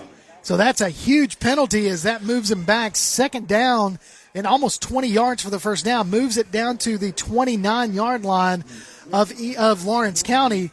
So, again, manageable with second down, the way they've been running this offense. So let's see what they do. You got Edwards in the backfield to the left of Cochran. Cochran dropping back to pass. He's going to go for the end zone. It's going to be thrown up and caught in the end zone for a touchback interception. Lawrence County with the interception. Caden Ware comes over and intercepts Cochran's pass. Yeah, I think the ball just stayed up a little bit too long in the air. It was a post route and opened, but close quickly and picked it off in the end zone. So turnover East Limestone. Yeah, he was trying to throw it to the end zone. I like what he was doing, aggressive there, but that free safety Ware comes over there and picks that one off. Like you said, it kind of stayed up just a little too long and really almost double coverage there. So Lawrence County takes over, 1st and 10 from their own 20-yard line after the second turnover of the first half by East Limestone. East Limestone still with a 20-0 lead in this first half. So he's going to hand it off to the running back, number 21, shakes a couple of tacklers, and then he's going to be met at the line of scrimmage again by number 2. That is Douglas. Yeah, Douglas has made several tackles. He's a fine young cornerback for the Indians and made a nice tackle there. Missed tackle in the backfield. It should have been a loss, and the running back bounces it outside, but Douglas brought him down. So gain of 3 on the play. They're going to give him positive yards on that, but like you said, he should have been brought down in the backfield. Trips to the far side. Going to look to throw it over there to the far side on a flat. And that ball is incomplete. Pass intended for number 33, but deflected there by East Limestone. Yeah, I think that's Roman scripture there maybe on that. Hold on. I think that's who knocked that down there. I'll get again, it's one of those Lawrence County not happy, but not pass interference there. They run a little drag flat little slant and knocked it down. So 3rd and 7 with 4:10 left to play in the first half. East on top, 20-0. Lawrence County, 3rd down from their own 23. Shotgun formation, trips to the far side. Boyle looking to throw it over there to the flat. Throws it, and it is picked off. Picked off by number 9, Joyner. Caden Joyner, he was kind of one of the players I said to watch early in the pregame, and he comes up with a huge interception there for East Limestone. 1st and 10, East Limestone deep in Lawrence County territory. Yeah, boy, he just threw it right to him, and he caught it and took off. So got one of their turnovers back here, and again, I think they missed a horse collar tackle there. He was brought down by his jersey, but nice play there by Joyner, and again, the Indian defense allowing no first downs. So 1st and 10 from the Lawrence County 12. You've got, looks like Mason in kind of the wildcat quarterback position, and he's going to have Edwards to his left. Mason's going to take it around on the far side, finds a hole with some running room, picks up a nice 5-yard gain there by Mason. He's a big, strong, once he gets the ball, man, he's a load. Well, he did a good job there letting it develop, let the blocking develop. So he didn't hit the hole like Edwards did. He kind of let it develop, and then he got up in there and made a nice little 5-yard gain. Every touch doesn't have to be a home run, so just letting those blockers do their job too. So Mason in the shotgun. Looks like he has Edwards to his left. One split to the near side. Everybody else is in tight. So I'm going to predict that Mason is going to run it again. Here's the snap, and he's going to run it up the middle, tries to find a hole, leaps over one defender, falls forward for about a 3-yard gain there. So it's going to be 3rd and short as they are at the 5-yard line of Lawrence County. Yeah, and I think they're doing what they want to do here. They're running the ball and running the clock here and not give Lawrence County any time to get which of course they've not had much success at all. So maybe you get a score here, run the clock out, and then maybe get one more shot at it and you can go deep one more time. So Mason is going to stay in. He's got a split to the near side. That is Scrimshire. Scrimshire had a 18-yard touchdown reception to start the scoring for East Limestone early in the first quarter from Cochran, and he is split. Everybody else is in tight, and Coach Woodfin wants to call a timeout, so that is his second timeout of the first half. So with that, 2:46 left to play in the first half. East Limestone up 20-0. 3rd and 3 to go from the Lawrence County 5-yard line, and that's just good offense right there. Yeah, and they're in 2-down territory right here. They're obviously going to go for it, being up 20-0. I would doubt they'd kick the field goal here, but again, you may do it and go in up three scores plus. But I really see them going, with a play here, run the ball here, because you're going to go for it on 4th down. Aside from a couple of missed keys, this offense has been really just maintaining positive yards all night. They do have 2 turnovers in the first half, a fumble and an interception. But again, it hasn't really cost them because they've been able to get the ball and maintain good field position. East has played really well. The quarterback play's been good. They've been good up front. And defensively, they've just been outstanding. Lawrence County only has 1 actual first down in the game. They do have 3 total, but 2 of those came on penalties. So 3rd down and 3 from the 5-yard line, so they can get a first down here and make it 1st and goal, try to get another set of downs. But I'm sure Coach Woodfin would like to punch it in right here. All right, everybody is in tight. You got Mason in the backfield, 1 split to the far side. That is Scrimshire. Looks like he's got Xavier Edwards to his right. So now the officials go over to the Lawrence County sidelines to talk to Coach Walker. Wonder what that conversation's about, Garth. I mean, we just came out of a timeout.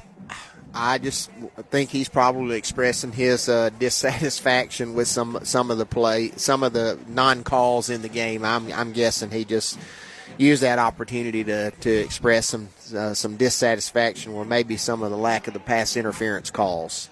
So here we go. Official blows the whistle, and we are ready. So coming out of the timeout, it is 3rd and 3. Ball at the 5-yard line. They can get to the 2 for a first down, 5 yards away from the goal line. Mason looks over to the sidelines, looking for the next call. Everybody checks their wristbands. He's got Edwards to his right, 1 split. That's Scrimshire to the far side. Slow snap. Mason's going to take it to the far side, weaves his way through, gets the first down, and he does get into the end zone. Touchdown, East Limestone. Mason with his 2nd touchdown of the first half, with 2:40 left to play in this first half. Right, just a little run off the right tackle there, and he allowed the blocking to develop, and a little 5-yard run for a touchdown. So that is East Limestone's first score of the second quarter. The way the first quarter started, thought they were just going to score at will.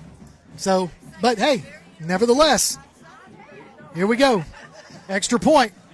It's up, and it is good. So Stotts with the extra point. 2:40 left to play in the first half. East Limestone 27, Lawrence County nothing. You're listening to Limestone County Football, Play Action Sports. It's been said that a smile is happiness you'll find right under your nose. If you're unhappy with your smile, Gibson Orthodontics is here to set things straight. If you'll pardon the pun, Gibson Orthodontics offers traditional metal braces, clear braces, Invisalign clear aligners, along with a variety of other orthodontic appliances to correct your smile and other issues that can lead to dental health problems. Call Gibson Orthodontics at 213-0756 or visit their website at gibsonorthoathens.com to request an appointment. Located at 607 Hobbs Street East in Athens, Gibson Orthodontics.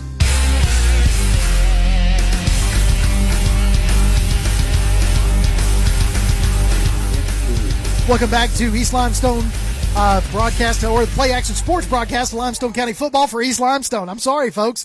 Lots of things going on here. Kavner Field, the home of the Indians, and they are on top, owning the first half, 27-0, with 2:40 left to play in this first half, as we're getting ready to kick it off again to Lawrence County, and just really Lawrence County not able to get anything going.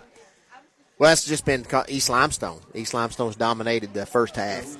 So Stotts kicks it off, and it's going to be fielded at about the 17.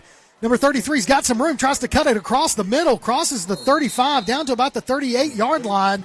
So that's really, aside from, a couple of plays here and there, that's pretty good field position for Lawrence County. They haven't seen much of that this first half. No, they haven't. Steven Southard on the tackle there for the Indians on the kickoff.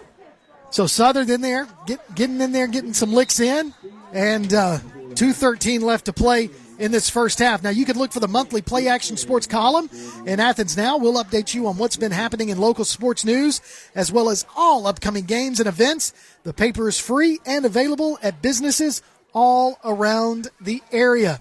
So 1st and 10, Lawrence County Red Devils from their own 38-yard line. As the officials whistle everything dead, and we'll see what's going on here. I just tell you, Garth, as soon as we get a little bit of momentum again, we blow it dead. So I don't know. We do, and I don't know if the clock was running and didn't stop. The back judge looked up, and I'm guessing then that's what it is. They've set it back to 2:40.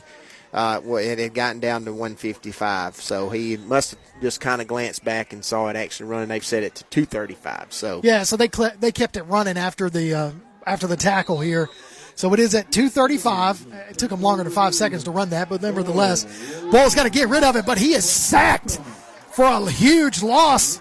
Looked like number 24 for East Limestone comes in from the cornerback position. Makes that sack. Hayden Bonneville came, he had his hair pinned back and ears pinned back, and he was on a mission. Yeah, quarterback had no place to go. So huge loss on the play there after that sack. So, that is a 10-yard loss, about 9-yard loss on that sack. So great job there. East Limestone defense dialing up the right defensive play there. Yeah, 10-yard loss. So here we go, 2nd and 20 for Lawrence County. From their own 30-yard line. Handed off to the running back. He's going to ball is on the ground. East Limestone looks like they've got it. Did they get it in there? I believe the Indians have it. We'll see what the officials say.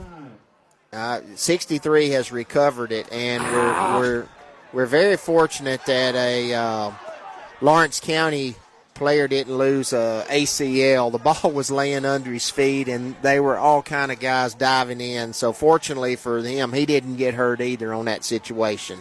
So now the penalty flag is going to come out because let me tell you what's going on, folks. East Limestone, there was a little bit of extracurricular activity. Lawrence County player was continuing to block after the whistle. Put the East Limestone player in the turf. One of the East Limestone players, and I'm not going to give you any numbers because that's not important. One of the East Limestone players goes over to the defender that was getting driven into the turf because he's still jawing, talking to the Lawrence County player. And the East Limestone captains go over there and pulls him off and talking to him, telling him to calm down. Well, the official calls a penalty against East Limestone for the way they were talking to their own player. Yeah, he was in their backfield. Yeah.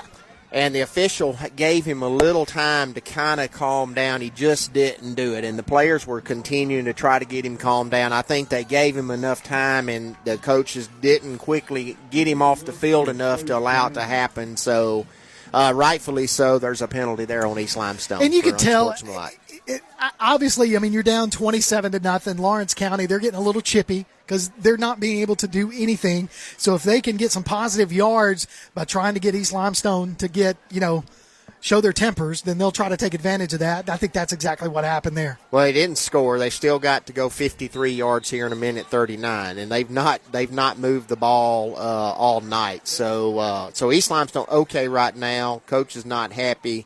And I think he's going to want to talk to the official about this. So Coach Woodfin calls his third timeout of the half. He has no more left, but with 27-0 lead right now with a minute 39, he wants to talk to Mr. White Hat and say, dude, you got to explain this to me a little bit better.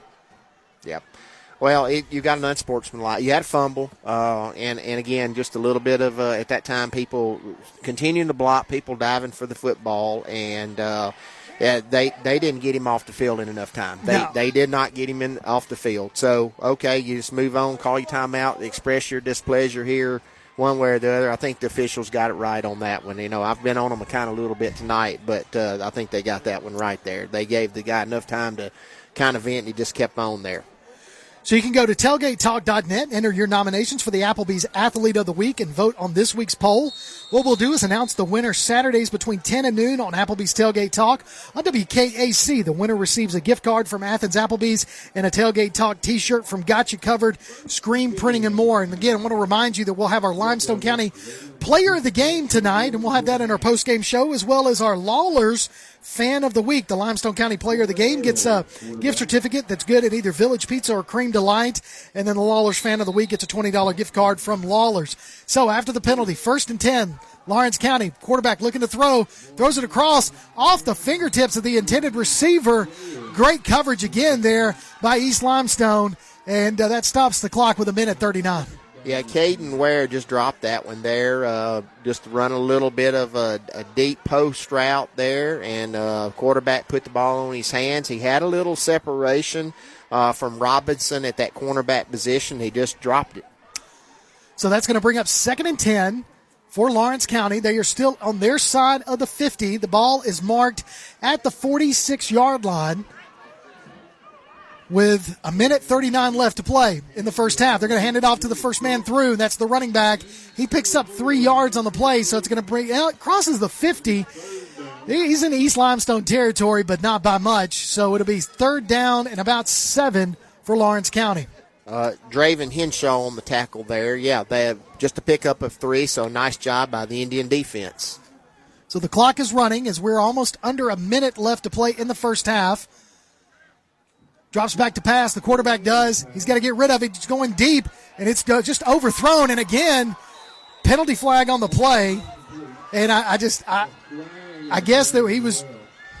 I guess that Robinson was over where the receiver, the intended receiver. I guess he was over his back, but it looked like to me he was going for the ball. That's probably one the coach from Lawrence County got a little bit earlier there. Robinson was in good position. He's been in good position.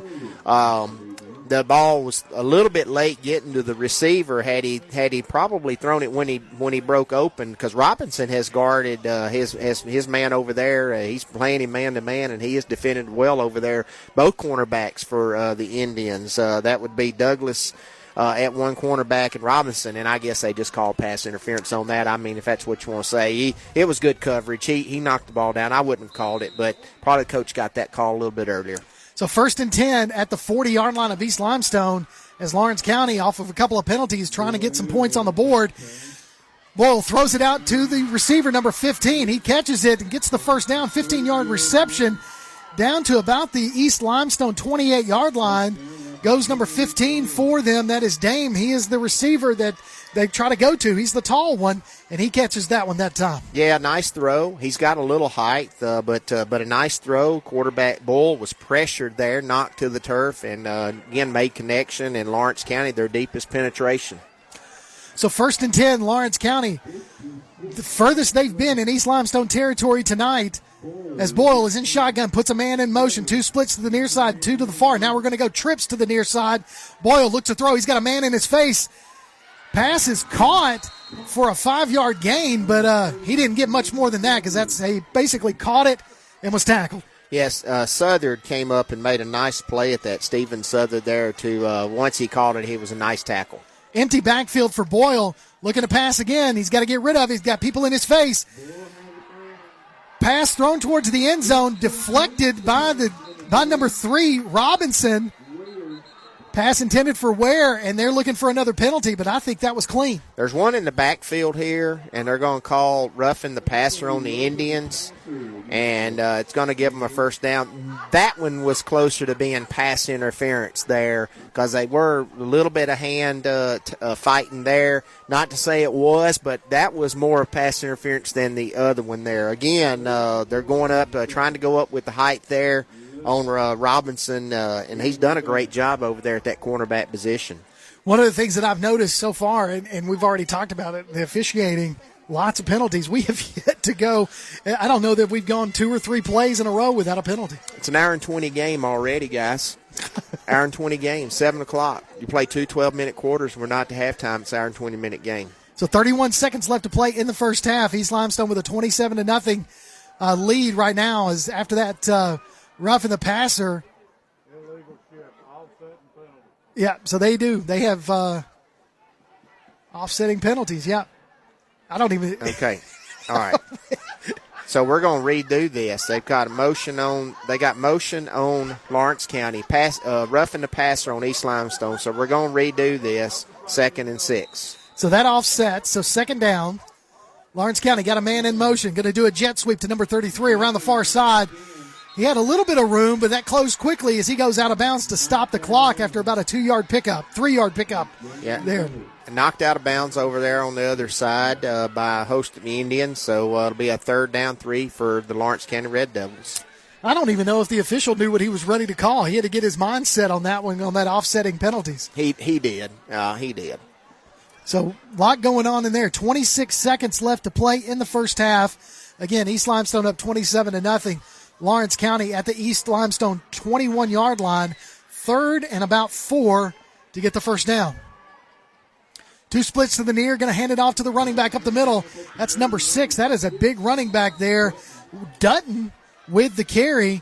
He's short. He is definitely short of the first down, but brings up 4th down, and looks like Lawrence County is going to take a timeout, so that's going to be their second one. And that's a smart timeout right there by Coach Walker. You got 4th and 1.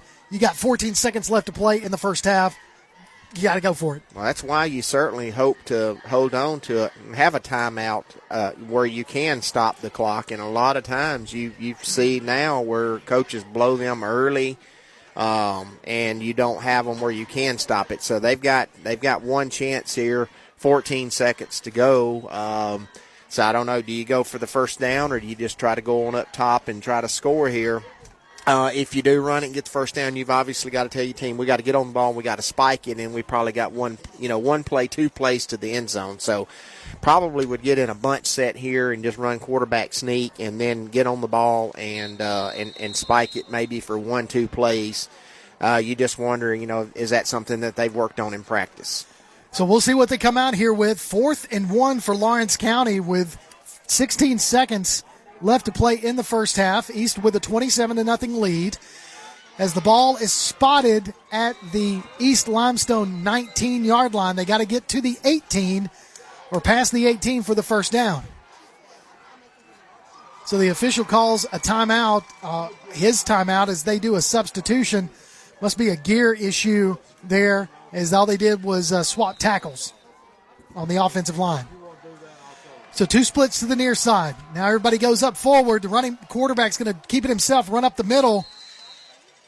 And we'll see what they do. Where do they spot it? He's close. I would say he's got the first down. They may measure it. But Lawrence County kind of slowly, don't know why the quarterback's running over to the sideline over there. I would be ready to go here. But he's over talking to the coach. They're going to have to measure that.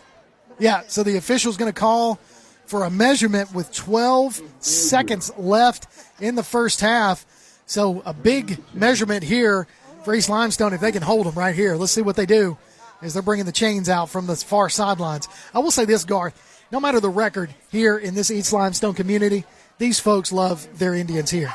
And they are packed here on the home side. Always have. It's always have, and he is short. So he is short of the first down. So a turnover on downs. East Limestone defense holds with 12 seconds left to play in this first half. Coach Woodfin is got to be happy. Got to be happy. Your defense has played well and kept Lawrence County out of the end zone. And again, that's what you risk there. 4th and 1, you could have went up, and obviously their coach is not happy with that. I don't know if if they might call timeout here and review it. Want to review.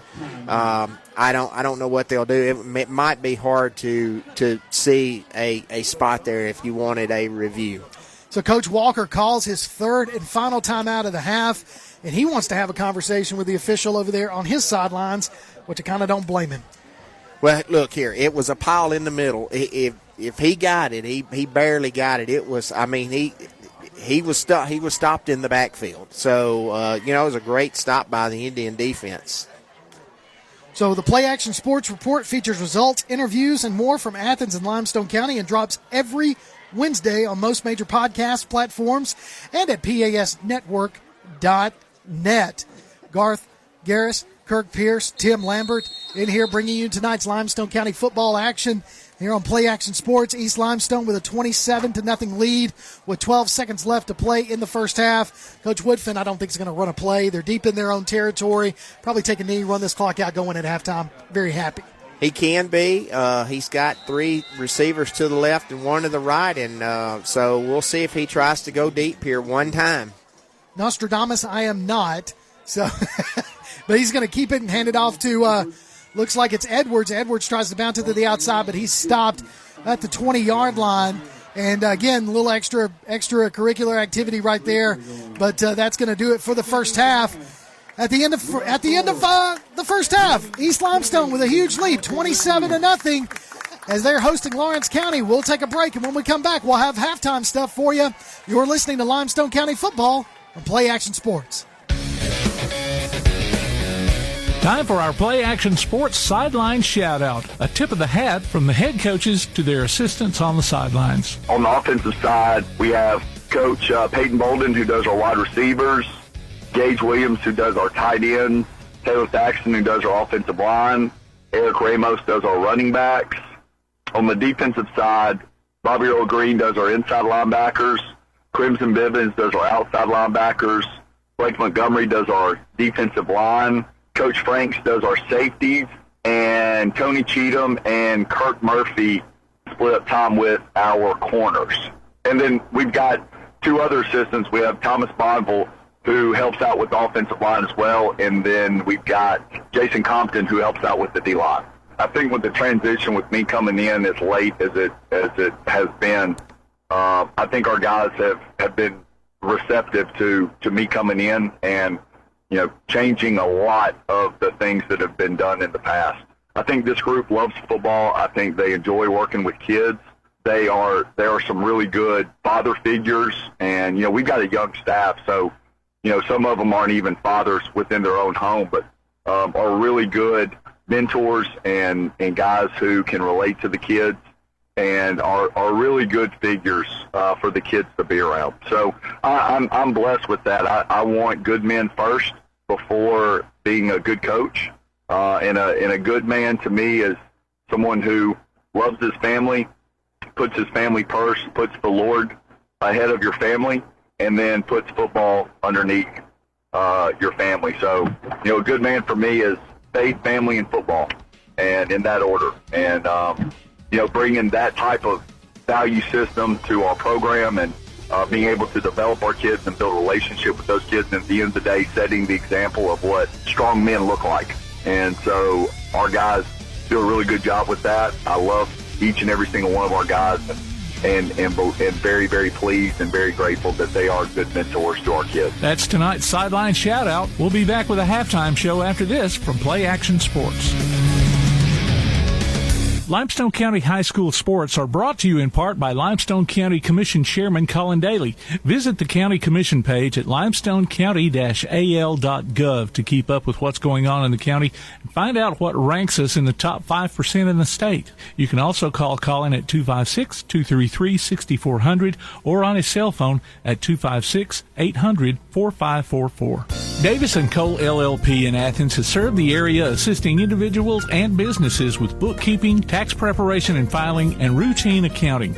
Davis & Cole LLP, 105 South Marion Street in Athens. Call 232-9994. Davis & Cole LLP.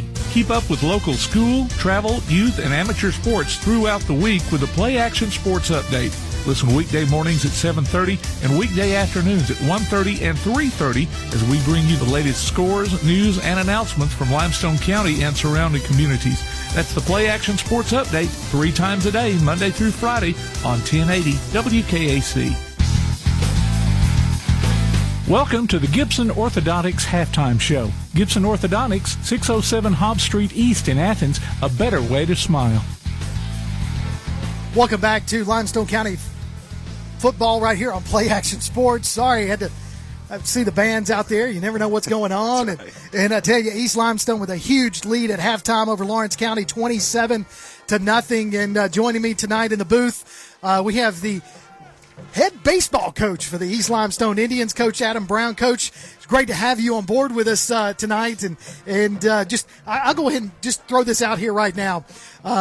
You and I have a mutual friend, Coach Johnny Johnson. Yes. And he kind of led me with some questions. I don't know if I'm going to ask you all those questions. I don't think you need to go into some of that.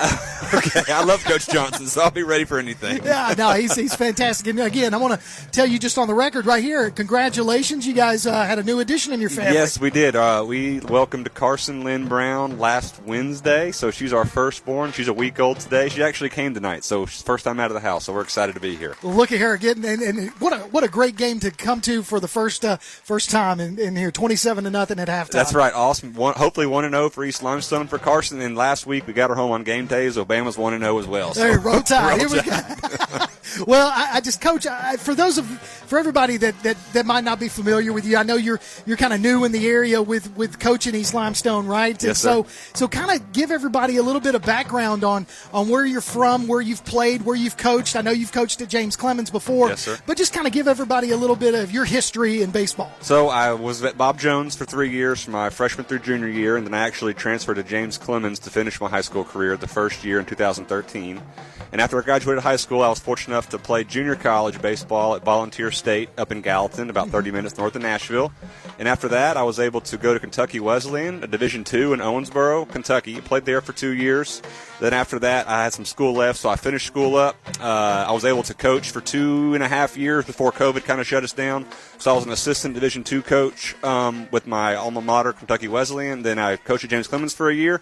Then I was able to make my way over here to East Limestone, and I've loved it. Well, congratulations to you and just your progress. And just East Limestone, I know, it's a baseball community anyway. It's a sports community. It is. When I moved down here from Tennessee, that was one of the things I noticed about this area, playing in from rec league all the way up. And the East Limestone community puts out some really good ball players. They do. And like I said, I've really loved it. It's a very community atmosphere. The people are great. The kids are great. The families are wonderful. So I am blessed to be here. And they welcomed us with open arms, so I couldn't be happier. Well, we knew that they would do that. Well, so you coming in tonight, or coming in this year with your, what does it take from your perspective, being a young coach, but one that's going to have a long career, but what are you looking for in your program as far as like your players and player development? So I tell our players every day, and I had some come talk to me a second ago, every day I ask them what we do each day, and they tell me focus and compete. So every day I try to get them to buy in just the competition aspect of it, never giving in, focusing, competing each day, loving one another,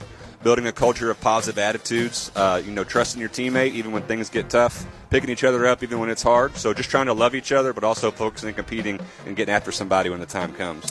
So from a team standpoint right now, when you look at your roster, is there anybody right now that's standing out that you're really excited to see from a pitching standpoint, from a fielding standpoint, from a hitting standpoint? Anybody standing out right now? Yeah, so we got guys coming back from last year that are going to help us again. Our shortstop's back. He'll be a junior. We have a pitcher, Bay Scott. He'll pitch for us. He pitches as a sophomore last year every third game. He'll play some second, some third. He'll pitch again. We got some young guys coming. We got a few freshmen that I think are going to help us a little bit. And our third baseman's back. We got 6 seniors that I think all are going to help us at some point along the line. So I'm just very excited for everybody we got, and I'm looking forward to it. So when do y'all really start getting in and getting practice? I know y'all are probably in some strength and conditioning right now, and just kind of keeping those arms loose with the cold weather. So we lift each week. We're able to have seventh period, our PE portion of the day. We're able to get a few things done, but practice won't start until January. So until now, we're just trying to get healthy. Stay healthy, keep our arms in shape, and get ready to roll when January gets here, because it'll be here before we know it. So some of the programs I know in high school, they like to play some non-games around the area. They like to go to different tournaments and whatnot. What can the East Limestone fans see from you guys as far as like outside of what you might normally play on your schedule? Right. So this was the first year I was able to make the schedule. I kind of inherited the one last year, and it was great. Mm-hmm. It was awesome. But we're going to play some different teams this year, just some around here. We're going to go towards the Scottsboro area a little bit, play Coach Medley and those guys one Saturday. For spring break, we're actually going to go back to James Clemens with Coach Johnson, the spring takeoff. And we're going to play 2 teams that we did not play last year, one from Troy, and there's another private school, a Christian school, and I don't know exactly where they're from, but they're not from around here. So that'll be some new kids we get to see and play. So we got a few different teams on the schedule that we didn't play last year. Well, that's awesome. Well, I appreciate you coming up here tonight and talking with us. You got anything else you want to just kind of leave with the East Limestone fans? Oh, I don't. I just thank you guys very much for all your support. I look forward to it. And like I said, thank you so much for welcoming my family and I, and we love it here. Well, Coach, it's great to have you up here. Coach Adam Brown, the East Limestone Indians head baseball coach. We're looking for positive things out of you guys this coming season. Absolutely. So congratulations again for your new addition to your family, and we look forward to watching you guys on the diamond. Thank you, guys. I appreciate it. All right, that's Coach Adam Brown, the head baseball coach, East Limestone Indians. When we come back, we'll listen to the East Limestone Marching Band. You're listening to Limestone County Football on Play Action Sports.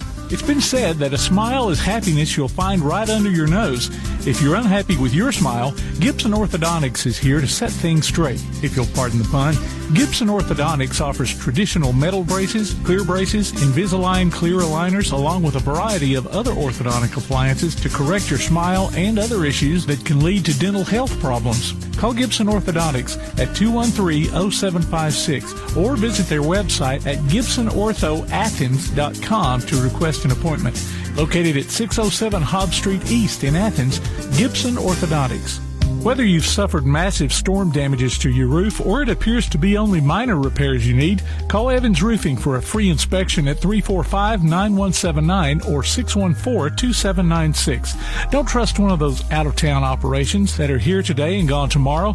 Evans Roofing is locally owned and operated, BBB accredited, bonded, and licensed, as well as licensed by the Alabama Home Builders. Evans Roofing offers a 10-year warranty and the lowest price guaranteed. Call 345-9179 or 614-2796 or visit them on Facebook. Evans Roofing. We'll be here after the storm. Keep up with Athens and Limestone County sports with a Play Action Sports Report. Look for it every Wednesday on your favorite podcast platform. The Play Action Sports Report. Scores, interviews, highlights, and more from school, youth, and amateur sports in Athens and Limestone County. The Play Action Sports Report every Wednesday on your favorite podcast platform or online at pasnetwork.net. Back to Limestone County football on Play Action Sports. We're at halftime, 27-0, East Limestone on top. We're going to take a break and listen to the marching band from East Limestone right here at halftime.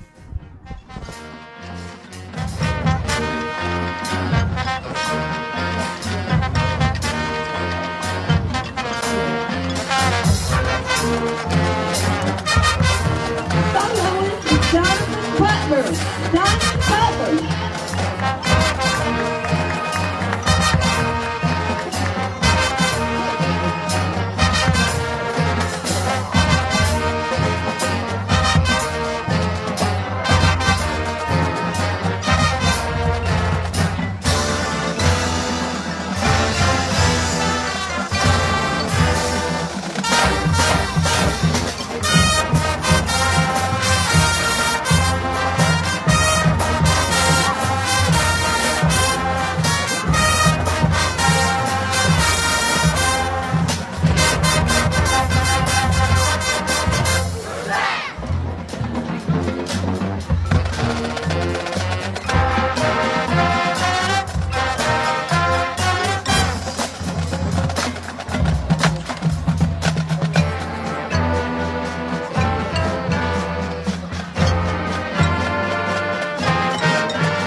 is Jeffrey Ramos and Denard Matthews.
We're at halftime, 27-0, East Limestone on top. You just heard the great sounds of the East Limestone Marching Band. They always do a great job. Again, 27-0 is your score. We'll take a break. When we come back, we'll get ready for second half action right here at Carvener Field in East Limestone. You're listening to Limestone County Football on Play Action Sports.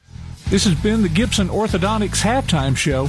Gibson Orthodontics, 607 Hobbs Street East in Athens, a better way to smile. It's been said that a smile is happiness you'll find right under your nose. If you're unhappy with your smile, Gibson Orthodontics is here to set things straight, if you'll pardon the pun. Gibson Orthodontics offers traditional metal braces, clear braces, Invisalign clear aligners, along with a variety of other orthodontic appliances to correct your smile and other issues that can lead to dental health problems. Call Gibson Orthodontics at 213-0756 or visit their website at gibsonorthoathens.com to request an appointment. Located at 607 Hobbs Street East in Athens, Gibson Orthodontics. Whether you're in the market for residential or commercial property or looking to sell your current home, land, or building, make your first call to the Phillips team at Alabama Real Estate Solutions. Paula and James can help you with everything you need, whether you're buying or selling. Call Paula at 777-4916 or James at 656-2370. You can also see their listings online at alrealsolutions.com. Look for them on Facebook, too. The Phillips team at Alabama Real Estate Solutions. Real Real Solutions for Real Estate. Athens Utilities comprises Athens Electric, Athens Gas, and Athens Water Services. Together, we are committed to providing reliable and affordable electricity, natural gas, and water and wastewater services. We operate as part of the City of Athens, and just like our city's motto of Athens is classic Southern character, we believe in supporting what makes our community special, and that includes Athens and Limestone County sports. Call 233-8750, go by their office at 508 South Jefferson Street, or look for the link online at athensal.us. The next time you need a pharmacy, one call to Athens Creekside Drugs, Salem Pharmacy, or Florence Express Pharmacy will fill the bill. All three locations are committed to providing you the best services a pharmacy can offer, with the emphasis on quality, value, and service. Whether your needs are simple or complex in nature, either location can provide solutions that deliver results. They pride themselves on being a company where customer service means timeliness, quality service, and a friendly attitude. Athens Creekside Drugs at 605 Highway 31 South, Salem Pharmacy at 28730 Highway 99, and Florence Express Pharmacy on Mall Road in Florence. One of the worst feelings you can have is that of being stranded. Well, BT's Towing, Tire, and Truck Repair makes that a thing of the past, with 24/7 towing services and roadside assistance in the northern Alabama and southern Tennessee areas. But that's not all. They also offer truck and trailer repair, mobile welding, brake service and repair, new and used tires, and other major and minor repairs. Their name says it all, BT's Towing, Tire, and Truck Repair. For 24/7 response, call 497-8234. That's 497-8234. BT's Towing, Tire, and Truck Repair. Stick around after local high school football coverage this season as we announce our Lawlers Fans of the Week. Just go to pasnetwork.net and register. Then listen during the postgame show of each regular season game as we pick the winner of a $20 gift card from Lawler's Barbecue. The next Fan of the Week could be you from Lawler's Barbecue and Play Action Sports.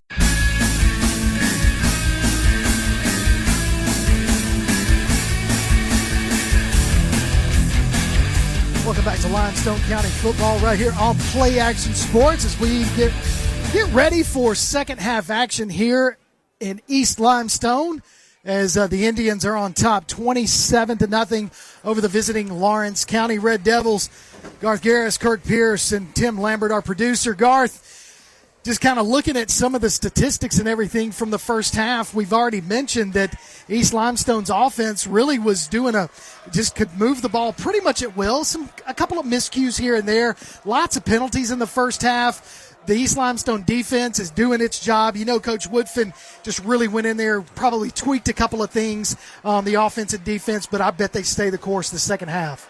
Yeah, and you might continue to do what you're doing. You can be a little bit conservative. Your defense is playing well. Don't give it away. Don't do something to let Lawrence County get back in the game. But they've been able to do kind of what they want. They've kind of dominated both the offensive and defensive lines of scrimmage. So that's why they have the 27-0 lead. And I don't see any. It's just going to be very difficult for Lawrence County to drive 4 times. It's going to have to take East Limestone making some mistakes for them to get back in this football game.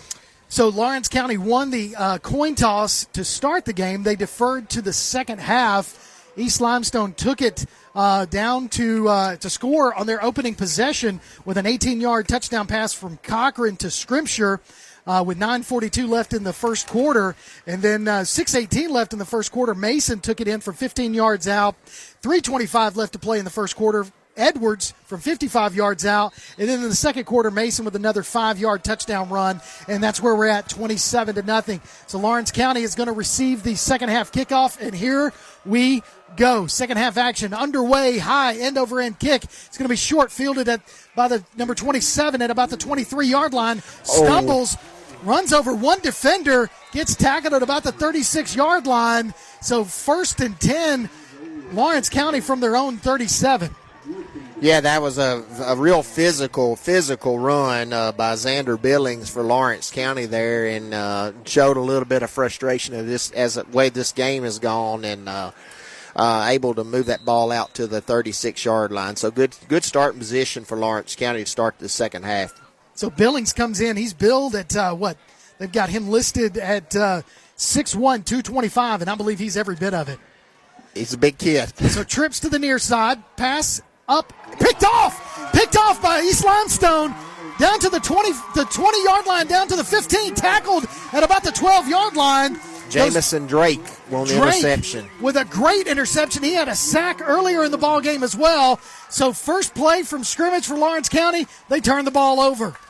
Yeah, just tried to run a slant, and Jamison Drake got into his little hook zone at that linebacker position and was in great position there to intercept it and almost took it to the house. So 1st and 10 after the interception. East Limestone's going to have the ball at the Lawrence County 12-yard line. Exactly what you want if you're the East Limestone Indians. Completely opposite of what you want if you're the Lawrence County Red Devils. Yeah, you get into kind of desperation. You're trying to get back in the game, and you're down 4 scores here. So East Limestone could put this one right here with a touchdown. So Edwards takes the handoff from Cochran. He goes down to about the 10-yard line, stopped there for a short gain, and brings up 2nd down for East Limestone. So he took the ball from Cochran and then just kind of had about 2 yards for the pickup. So it'll be 2nd down and 8 for East Limestone. So Cochran looks over to the sidelines. Still got Xavier Edwards in the backfield with him. Then you got Mason splitting out over here. Scrimshire as well. You got another split to the far side. He's going to come in motion. Now he's going to get closer. That's number 7. That is Scrimshire, 17. 28 is the other man. That's Gilchrist. Cochran looking to the end zone. Throws it over to over Edwards. Just overshoots his receiver. Edwards was wide open there. Yeah, he didn't square up to make that throw there. He was still kind of, his shoulders were facing the sideline instead the wide receiver, and therefore you had a little bit of a high throw there. So that brings up 3rd down and long for the Indians. East Limestone at the Lawrence County 11-yard line. And so 3rd down right here, underway in the second half. First play from scrimmage for Lawrence County. They threw an interception. And then 2 plays later, and this is where we're at with East Limestone. Cochran, shotgun. 2 splits to the far side, 1 to the near side. Official's going to stop play here. So we've got to get, looks like it's a gear issue from the receiver. So the officials tell him he's got to do something. I don't know, might not have had his mouthpiece in or something. Anyway, number 4, Killen, comes in. It's split. Cochran's going to roll out to the far side, looking to throw. Throws it back across the other way. And it is, just in and out of the hands of the intended receiver. Brings up 4th down. So Cochran was rolling to the right and threw back towards the left. So a little misdirection there. Falls incomplete, 4th down. Nice design on the play and a beautiful throw. Rolled him right and then tried to sneak the guy on the backside all the way across. Number 15, Braylon Dame, knocked that out of his hands there to prevent a touchdown. So here we go. We're lining up for what looks to be a 22-yard field goal try. The kick is up, and it does sneak through. And who is that to kick that? Jan Stotts. I like it. Jan Stotts, 10:44 left to play in the 3rd quarter. East Limestone 30, Lawrence County nothing. You're listening to Limestone County Football on Play Action Sports.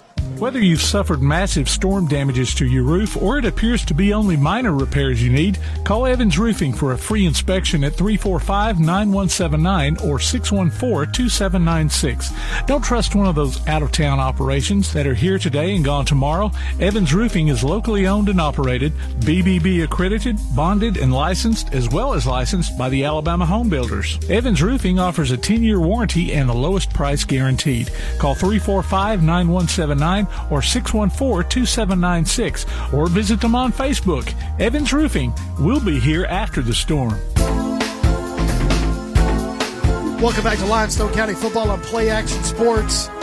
East Limestone 30, Lawrence County nothing with 10:44 left to play in the 3rd quarter. Able to put 3 points on the board after that turnover on that interception from the first play from scrimmage for Lawrence County. Yeah, I think the 3rd down play dictated if they might have been a 4th and short to go for it, but there, go for the touchdown, and we've got a good kicker. Let's get the 3 points here and make this a 4+ score game. So here's the kickoff. It's going to be fielded and then in and out of the hands of the kickoff return man, but he picks it up at his 20-yard line falls forward to about the 27-yard line. Penalty flag on the play. I didn't figure we could go too much longer without one. Not happening. Christopher Douglas on the tackle for the Indians. So holding against Lawrence County, so that's going to move them back. That was really good field position right there at the 25-yard line, so that's going to move them back. So they'll be 1st and 10 from their own, 20-yard line for Lawrence County. Now they're going to move it back a little further. Yep. Sorry. They're going to go all the way down to the 14. So Lawrence County from their own 14-yard line, 1st and 10 for their second series of the second half. Yeah, I mean, here now, what do you decide to do? You play conservative and get beat, or you try to go for it. So we'll see what they're going to do here. So they're going to hand it off to the running back, and he puts the ball on the ground. It's a fumble. But they are able to recover it, and that defensive tackle in there getting in there and almost making the fumble recovery and the tackle. Yeah, penetration by the Indian defensive front caused that fumble, and Alexander was able to fall on it for a 3-yard loss. Looked like Cameron Pace, number 59, back there from the linebacker position for East Limestone. And Garth, just to go back and what do you do here? I think if you're defense on East Limestone, the defensive coaches, hey guys, give them a little cushion, let these receivers, and then let your front do what they do, try to get pressure on that quarterback because they're going to start getting into desperation mode. Yeah, they've got to throw the ball if they want to get back into the game to win it. And that's exactly what they're doing. Boyle drops back to pass, throws it out to the number 27. He catches it, and he's still in bounds. Billings, and goes out of bounds at the 23-yard line. So that's going to bring up 3rd down for Lawrence County. Yeah, they took their 2 receivers on the far side over there and run them on deep routes and slid Billings out of a tight end slot out into the flat, and a nice throw from Boyle to Billings, and he's a good-looking kid. Got a 10-yard gain there. I tell you, I'm surprised just watching him these past couple of times with the ball in his hand. I would think he'd be more of a weapon. So Boyle's going to hand it off to number 21. He's going to pick up the 1st down and gets it all the way down to the 28-yard line. So 1st and 10, Lawrence County. That's a good run there by Lawrence County. Yeah, Billings is not playing tight end. He's a H-back, I guess we would call that, an H-back there where he can block. But he probably needs to be put in the offense a little bit more if he's not, because he's a good-looking athlete. He plays defensive end also on defense. So Boyles drops back to pass. He's going to roll to the far side. He's got to get rid of it, and he does. He throws it up, and it's intercepted off of a tip. Number 17, Scripture with the pickoff, and he is tackled at the Lawrence County 43-yard line. So another turnover by Lawrence County. 1st and 10, East Limestone. Yeah, they just threw it up and tip ball, and nice interception there by Roman Scripture. So Boyle throws another interception and right to Scripture, and East Limestone with the ball yet again. And so, 1st and 10, East from the Lawrence County 44. Yeah, he put this one in the end zone here, and I think it's going to be hard for Lawrence County to get back in this game. So Cochran in the shotgun. Actually, he's in the pistol. So he's got Edwards behind him. 3 splits to the near side. Cochran's going to throw it out to Scripture and overthrows his intended receiver. They tried to throw a little quick screen out here to this near sideline here, and overthrew Scripture and over his head there for an incompletion. So 2nd and 10, East Limestone from the Lawrence County 44. You got Edwards in the backfield, 2 splits to the near side. That is Mason. It looks to be Gilchrist. And then 1 split to the far side is Scripture. Handed off to Edwards up the middle. Edwards has got some room. Crosses the 40. Tackled as he gets the 1st down. Picks up 13 on the play. There goes Xavier Edwards. A nice run again by him. Yeah, nice run. Let the blocking develop, and he could have kicked it out to the sideline there, and I think he would have went to the house. So going to give it to Edwards again up the middle. He's going to be met at the line of scrimmage and tackled for a loss, and 3-yard loss on the play as number 6 for Lawrence County, Dutton, comes in and makes the stop on Edwards. Well, they got to sell out now. I mean, they've got to do their best sell out here every play to try to make something happen. East is in control of this game, and it's a 3-yard loss, but again, no turnover, and the clock is running at 8:15. So Griffin comes in. Aiden Griffin comes in for Edwards. He's to the left of Cochran, and they're going to hand it off on a little misdirection to Mason. Mason gets all the way down to the 22-yard line, and just another great run there by Mason. Yeah, that's just a little wingback trap. They get a little bit of misdirection. They fake the handoff going to the far side, to the right side, and they're giving it back to Mason. Coming back this way here for a nice little 9-yard run. Well, actually 12 yards, got 3rd and 1. So 3rd and 1 from the Lawrence County 22-yard line, as you've got Griffin in the backfield again with Cochran. 2 splits to the far side, 1 to the near side. The one closest to us is Gilchrist. Then you've got Mason and Scrimshire split to the far side. You've got Johnson as the H-back. Coach Woodfin doesn't like it, wants to call a timeout. Probably a good idea right there. Looked like a little bit of confusion there on the East Limestone offense. Yeah, get it right here. 3rd and 1. You want to obviously move the chains, keep the clock going, and put the nail in the coffin on this one so you can kind of start getting your younger kids in and start, getting your mind ready for next week, West Point. Just enjoy this one win. But you definitely don't want to have a mistake here and turn it over. Let's get it right. We're up 30-0, and so we can burn time out here and not have to worry about that at the end of the game. Absolutely. Well, you can download a copy of this game or listen to it on demand by going to pasnetwork.net. There's a streaming schedule of upcoming games and links to our mobile apps as well, so you can always do that and download a copy of this game and just have us in for eternity, Garth. I mean, you could just download that and just listen to us over and over and over again. So 3rd and 1. Okay. Okay. That's exciting to me. All right. Mason, he's in the Wildcat. And penalty flag on the play. So looks like I don't think we got set. Coming out of the timeout. Offsides on Lawrence County. Or call a timeout and get them to be offsides when you come out. We've had more all the timeouts.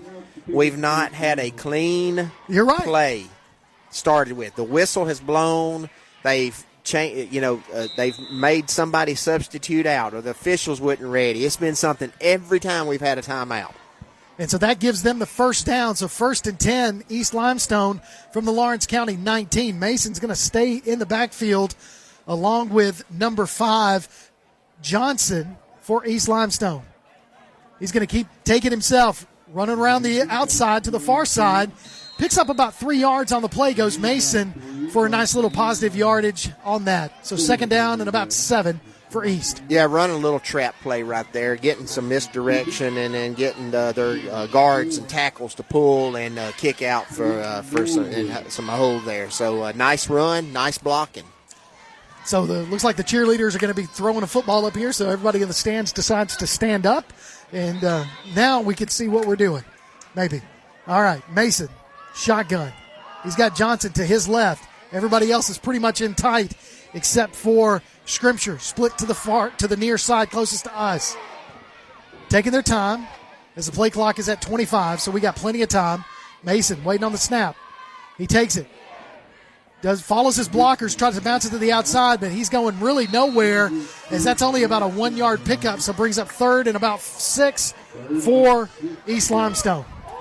Yeah, they're running. They're stacking up. They've got their quarterback, and it's going to be a quarterback run because all the running backs are in front of them. So they're either lined up to the left or the right, and the running backs line up behind the guard and the tackle, and then they've got a tailback that lines up behind them. And they may fake that, or let him run. You fake it and let them get some trap action, but it's obviously designed for a quarterback run. Some old wing tee kind of stuff. Wing tee, yeah, that's old Johnny Major stuff there, wasn't it? So 3rd and 6 is what we're going to say as Mason, shotgun, going to keep it himself again, runs to the near side, picks up some good yardage there. We're going to see where they spot him. Is he short of the first down? Yeah, he's going to be short, and I think they would go for it here, being 4th and 1 or 2. So 5:51 and counting in the third quarter. East up 30-0 over Lawrence County here in your Limestone County football game of the week on Play Action Sports. Mason, shotgun. Johnson to his left. Keeps it himself again on the snap. He's going to be hit in the backfield, but falls forward for the first down. So 2-yard, 3-yard pickup. Nice run there again by Mason. Yeah, got what he needed. Good blocking there. Lawrence County brought the house and got some penetration, but he's able to shake off one tackle and lean forward, dive forward, get the first down. So I like what Coach Woodfin's doing. I mean, he's just got and I've seen this before a lot of times last year when he was the offensive coordinator, James Clemens, shotgun, and then he would go to the Wildcat. And he did that a lot, and he's doing that again tonight. Mason, shotgun again. Johnson to his left, and the officials blowing the whistle to stop play again. So false start against East Limestone. We did not come set on there. So we're going to move that back again. And this is really old school East Limestone football here too. It's just what they've their bread and butter's been, and you've obviously got mismatch here now. You've spread it out. You've got the lead, and now you preserve that lead, and you make sure you don't turn it over. So everybody in tight except for Roman Scrimsher. He's split to the left. Oh, bad snap. Mason's picking it up. He's got to get rid of it because there's a face mask there, but they're not going to call it because there was no official back there to see that one, so they got away with one. So bad snap just makes them even further. So it's second down and a long way to go. Yeah, second and goal from the 25 here. Quarterback, bad snap there. He's able to get on it. Face mask, they missed, but, it's 4:26 to go. Keep the clock running, and, that would obviously, you don't. It is a penalty, but it's almost like you're negating a bad Right. East Limestone play. They're getting rewarded for it, but still, you don't want to get anybody hurt with a horse collar or a face mask. So second and goal from the Lawrence County 25. Cochran in the backfield. Hands it off to number 8 up the middle. That is Edwards. Edwards doesn't really go far, maybe about a yard on the carry. And then there's a penalty flag thrown in the secondary, and you're probably going to get a little bit of unsportsmanlike conduct there. Yeah, there's going to be an unsportsmanlike conduct, a personal foul here on Lawrence County. That would be what I think. Be your guess? That's my guess. So it wouldn't surprise me. But personal foul, Lawrence County, and that's exactly what that is. Good call there. And you could kind of see that happening as it looked like Scrimsher was in the secondary, and they were just kind of pulling on him a little bit, or a lot. Not a little bit. Yes, and that's where the officials, the whistles need to be blown a little bit quicker now here and get in and get them separated, and that's what's going to happen there. I don't believe it. They'll replay the down, but it's not an automatic first down. Right. So third and goal moves that up to the Lawrence County 12-yard line as Cochran is in the backfield. Looks like he's got Edwards back there with him. One split to the far side. Stacks. Two receivers to the near side. Cochran slings it out to the near side. Caught by number 18, Mason. Mason goes down to about the 9-yard line. 10. They're going to say he's down at the 10-yard line. So fourth and goal from the 10 for East Limestone. Yeah, and so maybe we'll see Jan Stotts here. Don't know what they'll do. It's a fourth and goal from the 10. I think you can go for it, but it looks like they're going to throw a kicking ball in there. They've got an injury on they've got a Lawrence County player down with an injury. So it looks like Coach Woodfin is going to go for it because he's keeping all of his offense in there. But I agree. But we got an injury timeout, so Coach Woodfin's probably going to want to talk this through. Again, want to remind everyone that you can listen during our post-game show for the Limestone County Player of the Game. Our featured player will get a gift certificate that's good at either Village Pizza or Cream Delight. And we'll also announce our Lawlers Fan of the Week. Now, if you would like to be considered for the Lawlers Fan of the Week, all you need to do is enter your name at pasnetwork.net, and we'll announce the winner during the post-game show of each and every Limestone County football game. The winner gets a $20 gift card from Lawlers Barbecue. And Garth, $20 will get you a stuffed baked potato, won't it? A really good stuffed baked potato. A really good one. And our Limestone County Player of the Game tonight will have his choice of whether going to Cream Delight or Village Pizza. And I heard you talking about a little while ago. You'd like a Cream Delight chili dog. Oh man, yeah. There's nothing better.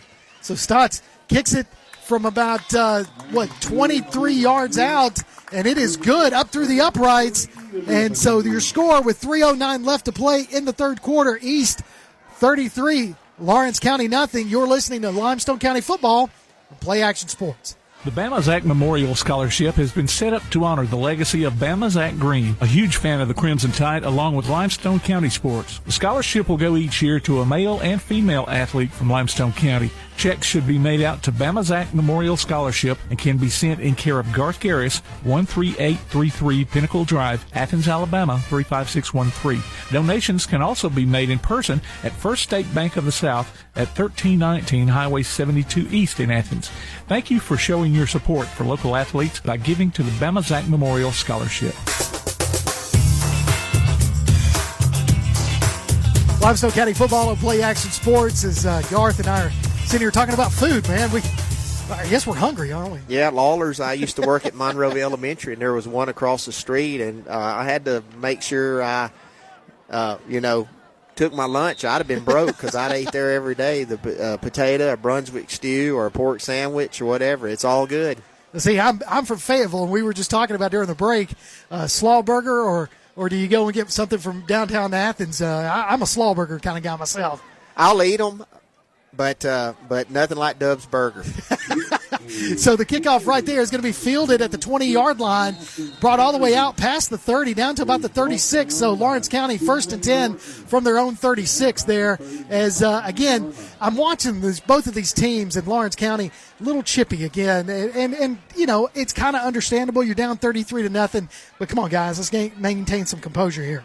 You need to, and the officials need to visit both sidelines and say, look here, one of you is going to be gone here in a minute. And that's how you end this real quickly. Absolutely. You eject one or two of them, and this will end very quickly. But, let's play the game. It's 33-0, and Lawrence County, you've had your opportunity to stop East all night yet.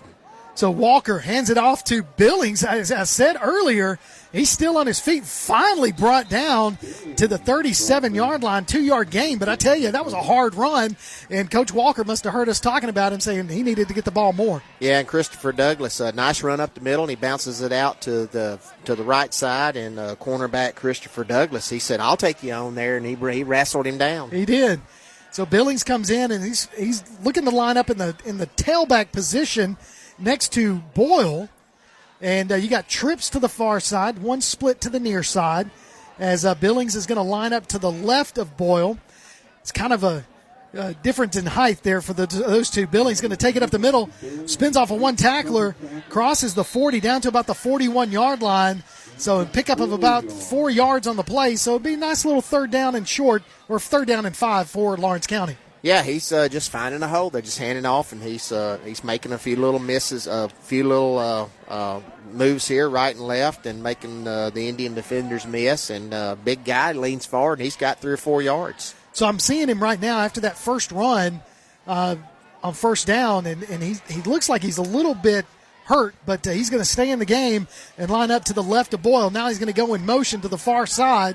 Makes that trips over there. Boyle's going to drop and throw. And, it's just going to be overshot.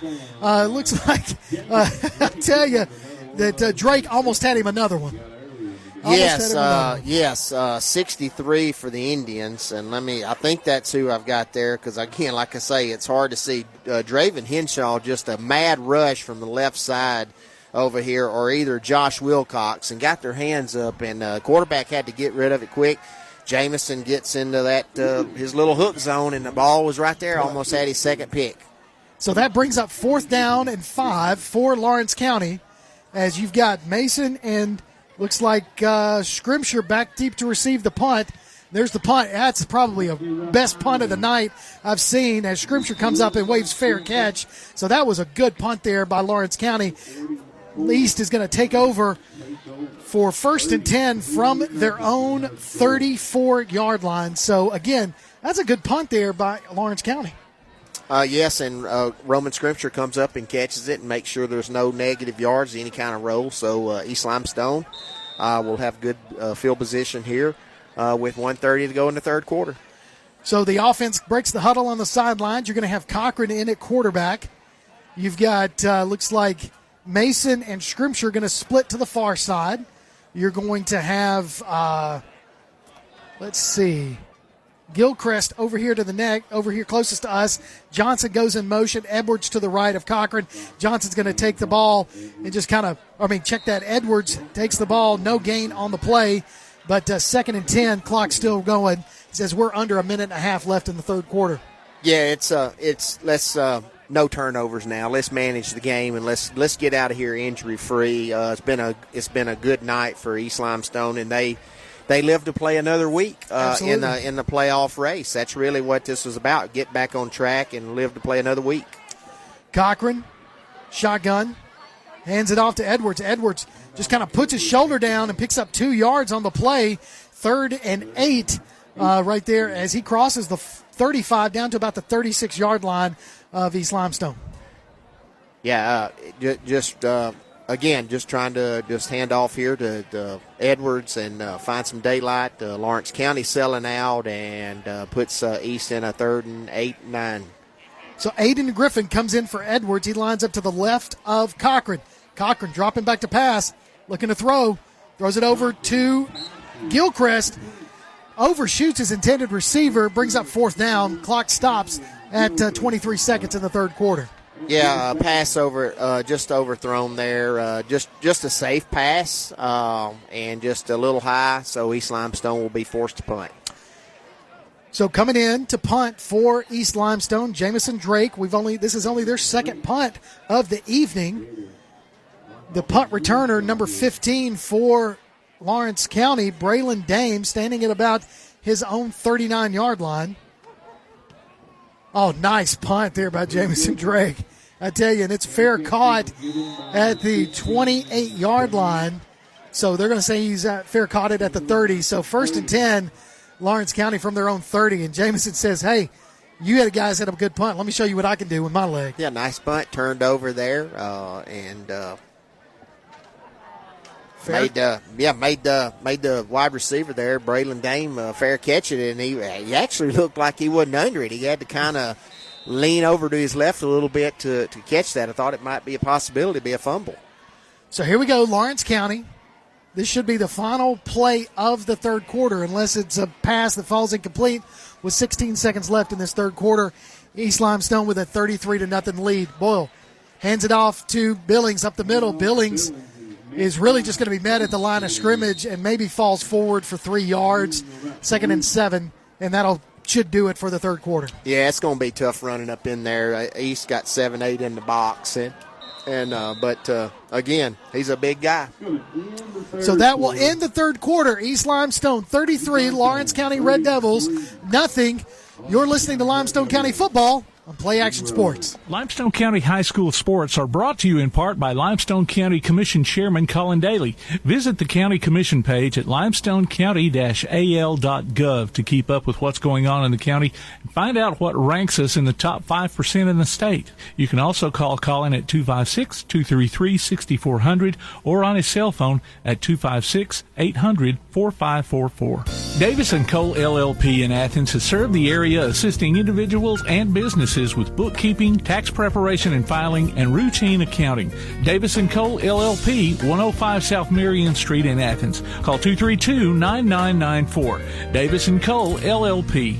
If you'd like to download a copy of this game or hear it again on demand, go to pasnetwork.net. You can find this game and previous games under the Archives tab. That's pasnetwork.net. Play Action Sports. Welcome back to Limestone County Football right here on Play Action Sports. As we're starting fourth quarter action, Kirk Pierce bringing you to play-by-play. Garth Garris, our color commentator, and Tim Lambert, our producer. And the score right now, 33-0. That score brought to you by Limestone County Commissioner Chairman Colin Daly. How about that, Garth? Yeah, thank you, Chairman Daly. And you'll get all the county scores tomorrow night as Play Action Sports will be back in action at James Clemens, I believe. Yeah, Madison City School Stadium for James Clemens and Austin. So that'll be a good matchup there between that Region 4 over there as James Clemens trying to claw their way back into playoff contention. Yeah, that seems to be jumbled up a lot from what I can tell right now. It is. Austin's kind of separated from the group, but everybody else in those final 3 spots really playing for a play there.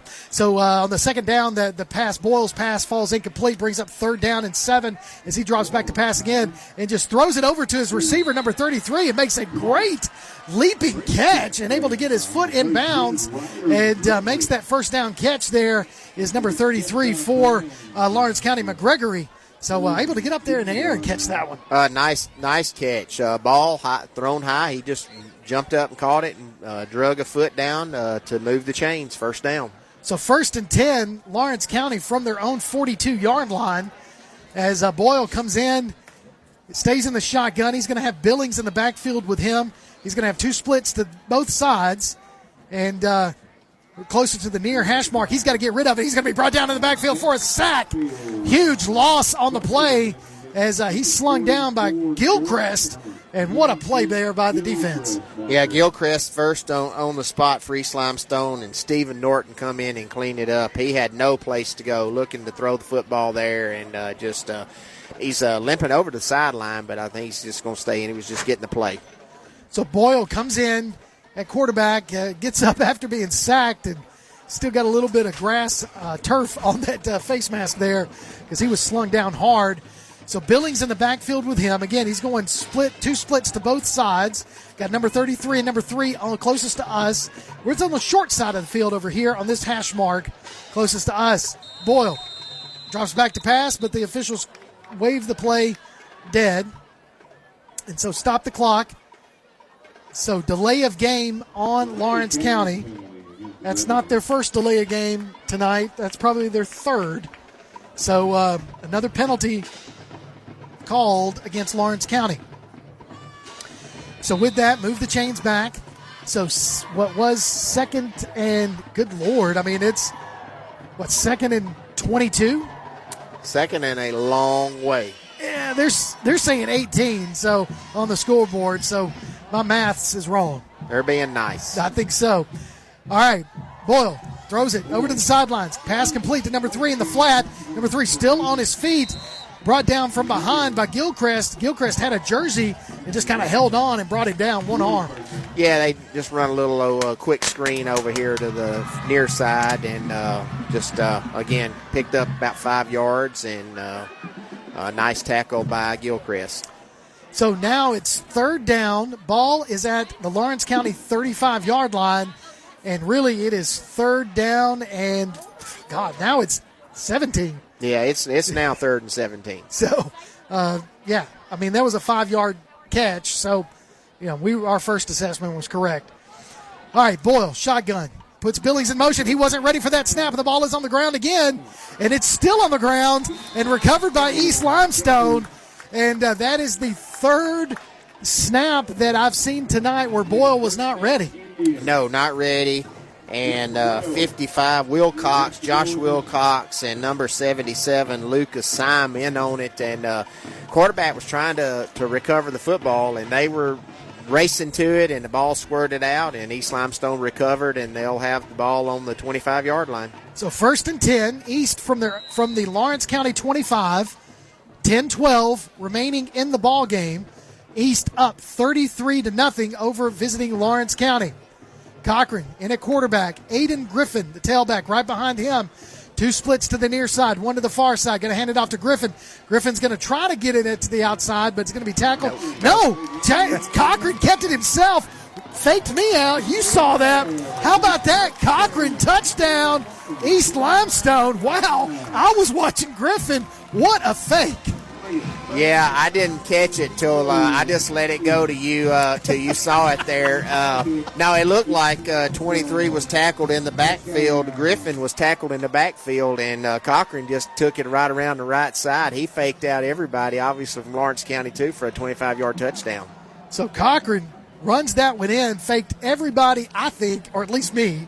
But I'm going to say everybody because I tell you, Griffin was tackled at the line of scrimmage, but what a great read option.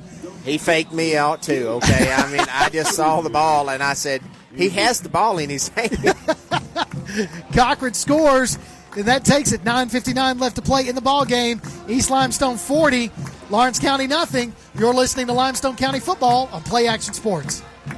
Whether you're in the market for residential or commercial property or looking to sell your current home, land, or building, make your first call to the Phillips team at Alabama Real Estate Solutions. Paula and James can help you with everything you need, whether you're buying or selling. Call Paula at 777-4916 or James at 656-2370. You can also see their listings online at alrealsolutions.com.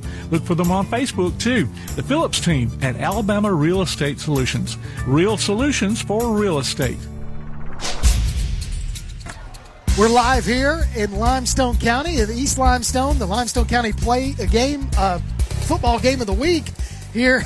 East Limestone with a 4. I'm still a little rattled, Garth, after that fake by Cochran to Griffin, and Cochran on the read option on the previous play, and Cochran goes in 25 yards out to score the touchdown, but the nice read option there, and we were just talking about it. I couldn't see the handoff, and I attribute it to the black jerseys. Yeah, I didn't see it either. I thought he got tackled in the backfield, and it just happened when he turned the corner here. He was running so hard, I went like, I think he's got the ball. He did. So East Limestone lining up to kick off as waiting on the officials. As I don't know what's going on. They are wanting to know if they can register for Fan of the Night for that gift certificate. It's what they're wanting, that Lawler's gift card. Nah, they can't do it. They should have registered at pasnetwork.net. Go to do that, and maybe you'll win and go get you a stuffed baked potato or Brunswick stew. That'd be good, too. Here's the kick. High end-over-end kick. It's going to be fielded at the 20-yard line. Ball still in the air. Now he catches it. Ooh, and he is hit high, still on his feet. Boy, I tell you what, those East Limestone defenders are coming in, and they are putting targets right there and really just beelining in on those Lawrence County offensive players. Oh, yeah, they are. They're just teeing off on the kickoffs and everything. And I guess every time we have a stoppage in play or something, it must be a point of emphasis for officials to look at something. They've made somebody leave the field pretty much every time. We're beginning to see a few new faces for East Limestone now on defense and offense. So 1st and 10 for Lawrence County from their own 32-yard line. Boyle hands it off to Billings. Billings still on his feet. Comes around to the near side. Not a whole lot of speed, but enough to get around the corner. Crosses the 50. Tackled out of bounds at the 45-yard line. So nice run there by Billings into East Limestone territory. Yeah, Billings, a nice little run there off tackle and was able to break it outside. And maybe a little hold over here on the cornerback. Douglas, he's not happy, but first down, Lawrence County. So Billings, what he lacks in speed, he makes up for size. And there's a bad snap again by Boyle. And he finally falls on it. He falls on it down back in his own territory at the 43-yard line. So another bad snap between the center and the quarterback for Lawrence County. Well, here's the deal. It's going to take me one or two, and I'm getting under center. And I just know that coaches today, they are criticized if they don't look like they're running some kind of spread offense and throwing it all over the place. But it's only going to take me one or two bad snaps, and I'm going to put them under center and take the snap and hand off to number 27, because that's what I would probably be doing, and I'd probably be doing at the beginning of the game. Well, that's what he's doing, and he's not going to go anywhere. Billings is going to be stopped in the backfield. They're going to say he got back to the line of scrimmage. It's going to bring up 3rd down and a long way to go. So we'll say 3rd and 20 for Lawrence County from their own 44-yard line. And the clock is running at 8:20 and counting, with East on top 40-0 in this fourth quarter. And East has dominated the game, but I want to say Lawrence County's fault from the beginning. They've just been outmatched a little bit. East Limestone really just took control of this game early. Not to say Lawrence County's quit. They've continued to play hard on both sides of the football. Just East Limestone has had a great night. So Billings steps up and makes a good block. Boyle throws it, caught down at the 20-yard line by number 15 for Lawrence County. And what a pass from Boyle to Dame. Now, Boyle has an arm when he's got time, and I don't know if you picked that up, but they had Billings in the backfield, and he picked up that defender with a great block to give Boyle more time. Oh, they were all over him and gave him time to step over and make a throw, and a nice grab by Dame, and Steven Southard brought him down, but he was well covered and just stepped up, made a nice catch. So 1st and 10 from the 11-yard line for Lawrence County, going to hand it off to a new running back, number 6, back in the backfield. He's still on his feet, fighting his way forward, close to a first down to about the 3-yard line. All they got to do is get down to the 2, and that's a 1st and goal. So 2nd and 2 for Lawrence County. That tell you what, Lawrence County knocking on the door. Knocking on the door. Let's see if it's a pride thing for East Limestone. Can they keep him out of the end zone and shut him out? So hands it off to the running back again, and he's going to go forward, and he gets into the end zone for Lawrence County's first touchdown of the evening with 6:57 left to play in this ball game. So East Limestone not able to record the shutout tonight, but that does not take away from this defensive effort that East Limestone has brought with them tonight.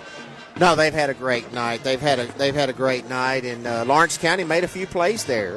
Got a good run from Billings there, and a nice throw. So like we just mentioned, they've not quit. They've played hard. They've just been outmatched. But again, that just a nice drive for Lawrence County. So Eric Gordon lining up for the extra point. There's the snap. The kick is no, it is blocked. The extra point is blocked, and so with 6:57 left to play in the ball game, East Limestone 40, Lawrence County 6. You're listening to Limestone County Football on Play Action Sports. Athens Utilities comprises Athens Electric, Athens Gas, and Athens Water Services. Together, we are committed to providing reliable and affordable electricity, natural gas, and water and wastewater services. We operate as part of the City of Athens, and just like our city's motto of Athens is classic Southern character, we believe in supporting what makes our community special, and that includes Athens and Limestone County sports. Call 233-8750, go by their office at 508 South Jefferson Street, or look for the link online at athensal.us. Welcome back to Limestone County Football right here on Play Action Sports. It's the Limestone County Game of the Week as East Limestone with a huge lead here in the fourth quarter, 40-6 over the visiting Lawrence County Red Devils, and the East Limestone Garth looks like they're going to get their first region win of the season. Yes, and makes next week's game against West Point. It's a bigger game than this one now. This was the biggest game of the year. Now next week they'll turn their focus to West Point because East Limestone, according to some folks I talked to, they control their destiny to get into the playoffs. So win next week, and then you get a chance to fight another day, and that would mean that that matchup in 2 weeks against Ardmore here would be for a playoff berth. So if I'm East Limestone, I'm getting ready for a potential onside kick by Lawrence County, but they're not lining up with that mindset. So we'll see what Lawrence County decides to do. And he's just going to boot it. So, okay. So Mason's going to pick it up at the 15-yard line, runs to the near side, cuts, makes one man miss, crosses the 40, still on his feet, got a block, crosses the 40, down to the 35, the 30. He's not going to be touched. 10-5, touchdown, East Limestone. Mason with what was that? 75-yard kickoff return. Wow.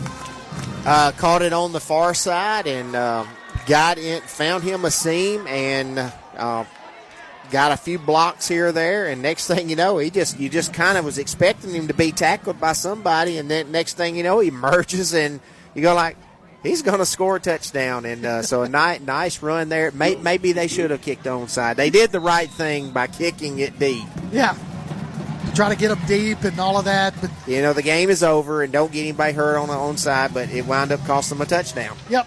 So the extra point is up, and it is good. 6:42 left to play in the ball game. East Limestone 47, Lawrence County 6.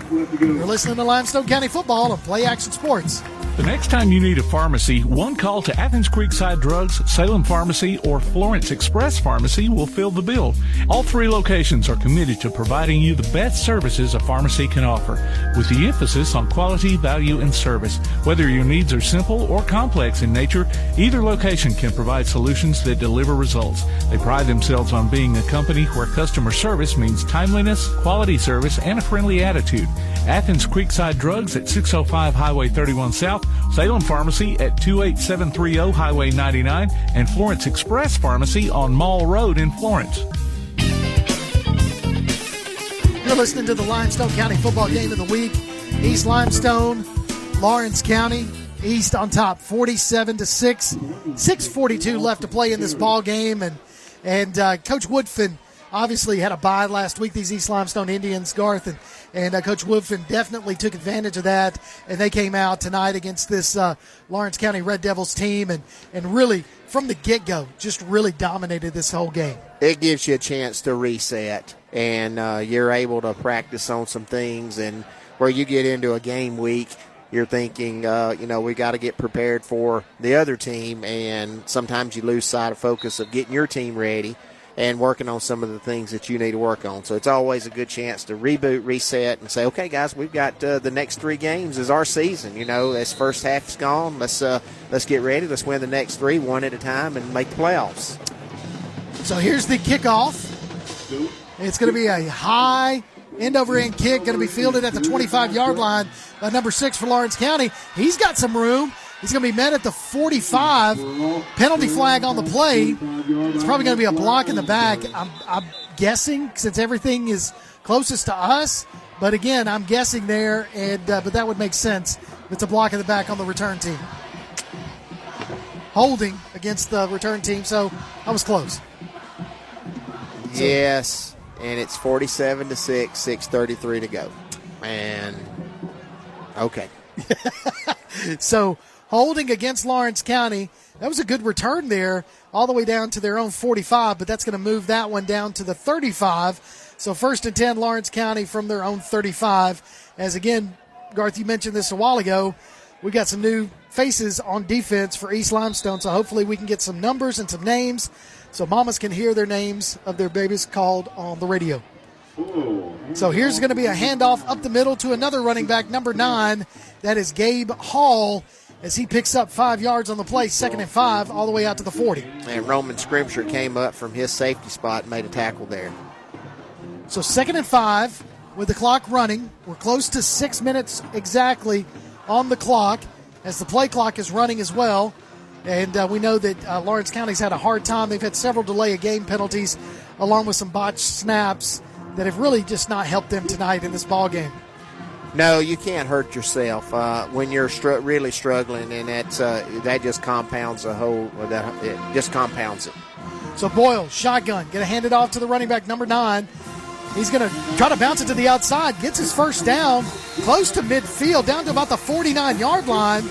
Goes, was that Jackson Barrett? Is that number 9? Jackson Barrett. Nice run for Lawrence County there. So I'm seeing that's fresh legs from that running back. So we've seen some life from some different tailbacks for Lawrence County, and I don't know. Yeah, Roman Scrimsher again on the tackle, and they said, "Okay, that's enough for you. You've had enough. Get him out." He's played he's played wide receiver and free safety tonight, and done a great job for the Indians. Had to cut touchdown pass. So here we go. Going to hand it off to number 9 again, Barrett, as he goes around to the far side. He's going to be tackled as he crosses the 45 down to about the 44-yard line. So another positive pickup there by Lawrence County. I cannot tell you who made the tackle. There was a whole bunch of Indians running that way, and next thing you know, I saw about 3 or 4 of them up in the air. Airborne. So 2nd down, and we'll say a long 4, almost 5 yards to go for the first down. One split to the near side. They got trips to the far side. Boyle going to do a quick pass out to the sidelines, caught by number 33. Looks like he got close to the first down before he stepped out of bounds. We'll see what they say. So, they're going to move him, give him the first down. So 1st and 10, Lawrence County from the east 40-yard line. I think the coach from Lawrence County is going like, hey, we'd appreciate that if you'd have done that at the end of the second half there, moved it on instead of measuring for it, because that looked like that's about a yard short. But they did not do that then, and they just said, come on. They did the old NFL, move it on up. Moving it. So trips to the far side. Again, one split. Going to do a quick pass again, and it's going to be deflected at the line of scrimmage by number 55 for East Limestone. Yeah, 55 got his hands up there, knocked it down. Josh Wilcox. Yeah. So Wilcox with a great defensive swat there from a defensive end position to make that pass fall incomplete. 2nd and 10, Lawrence County from the east 40. So again, you've got some of the starters still out there on defense, but got some reserves in there, getting some experience, some probably much needed experience in tonight's ball game. So going to hand it off again to number 9 up the middle, and this time he's going to be met at the line of scrimmage. They're going to give him a yard on the play, so 3rd and 9 for Lawrence County. Yeah, Wilcox on the tackle there from the right side, the right end, made his way all the way across, made the tackle there. Nice job. So we're under 4 minutes to play in the ball game. East Limestone on top, 47-6, and they're pretty much just, they're not wanting to give up anything big. Just trying to keep everything in front of them. 2 splits to the near side, 2 to the far side. Bull dropping back to pass. Throws it over the sidelines behind his receiver. Intended for number 15, Dame. And just threw it behind him that time. Pass falls incomplete. Yeah, threw the ball short there. No chance of reception. 4th down. So 4th and 9. Lawrence County's going to go for it because, why not? Down 47-6. So, try to put something else on the board, give you guys something to look at positive when you go and look at the game film next week. Bull drops back to pass. Got some blocking up front. Throws it short. Pass falls incomplete. And there's going to be a penalty flag, and I think they're going to get him for a high hit on that one. Yeah, they're going to get personal foul. This could be offsetting. Yeah, and then Lawrence County goes in and hits somebody. So there was no ill intent on that play because the pass was thrown low. The receiver had to go down low. The defender was coming in to make the tackle. He can't check up because his momentum takes it, even though he did hit high on that, and it looks like Lawrence County lineman wasn't happy with that. Yeah, it'll be a 1st down, and then that'll be a dead ball penalty, and I would think that would be 1st and 25. That's what I would figure here. So you've got a penalty on the hit, and he didn't. It was just like you said, a low throw there. The defender for East Limestone didn't have any ill will toward him. He just wound up hitting him when he was laying out for the ball there, and wound up hitting him high, and the penalty's going to be called on that, and then Lawrence County with the personal foul, unsportsmanlike. So you've got all the officials gathering around to make sure they get everything correct there. So here was the referee with the call. So personal foul, targeting, high hit basically against East Limestone. So that one is going to be a 1st down. And then personal foul, targeting against East. That's twice he's told us. And that dead ball foul against East Limestone. Lawrence County. So that's unsportsmanlike conduct against them. So 1st down. Okay. So we'll see where they spot the ball. They don't know what they're doing. I tell you, I thought they had. Okay, so now we're going to move the chains to give them the 1st down. But you still got to back them up. They did not do it right. No, and they haven't even stretched the chains. No. So Boyle throws it deep, and pass is going to be incomplete as number 33 for Lawrence County had to knock that ball down. There's a whole lot going on that far sideline. They hadn't even stretched the chains yet. No. And they haven't marked off the penalty against Lawrence County. No, here's where even they don't need to be sloppy. And the officials can help with the sloppiness of the game if they're being sloppy, if you know what I mean. Yeah. They've got to pick up teams out of timeouts, hustle them on and off and all that stuff right there. And that whistle should have been blown. That should be 1st and 25. And if it might not matter today, But if they were calling a playoff game, that would be. You know, they might be a playoff crew, and you know, 1st and 10 or 1st and 25 in a playoff game, you have to have that right. So the penalty was against East Limestone, first down. It should have been marked off 15 there, okay? And then you go back, dead ball, then it's 15, 1st and 25. So on 2nd down, Lawrence County runs it up the middle, picks up 4 yards on the play, so it's going to be 3rd and about 3. So it's going to be handed off to number 9, and he's still on his feet as he gets the first down, as he crosses the 25 down to about the 23-yard line. So 1st and 10 for Lawrence County with under 3 minutes to play. We're actually at about 2:35 and counting left to play in this ball game. But again, I'd want to say I appreciate anybody that gets out there and does this. They're not professionals, and they make mistakes. We're just glad they're out there where we can play a game. That's right. No, 100%. So Boyle drops back to pass, looking to throw it deep. He's going to have to move because he's got somebody in his face. Throws it, caught by number 19 down to about the 5-yard line. So pass complete to Standridge from Boyle, and Boyle had to roll out to the near side because he was getting pressure, but he was able to find Standridge on a hot route there across the middle. Yeah, he's been on the move a lot. He's been he'll be sore in the morning. That's for sure. He'll feel this one. He will definitely feel this one, and he still has a limp that he got in the first half. Yes. So Boyle shotgun number 9.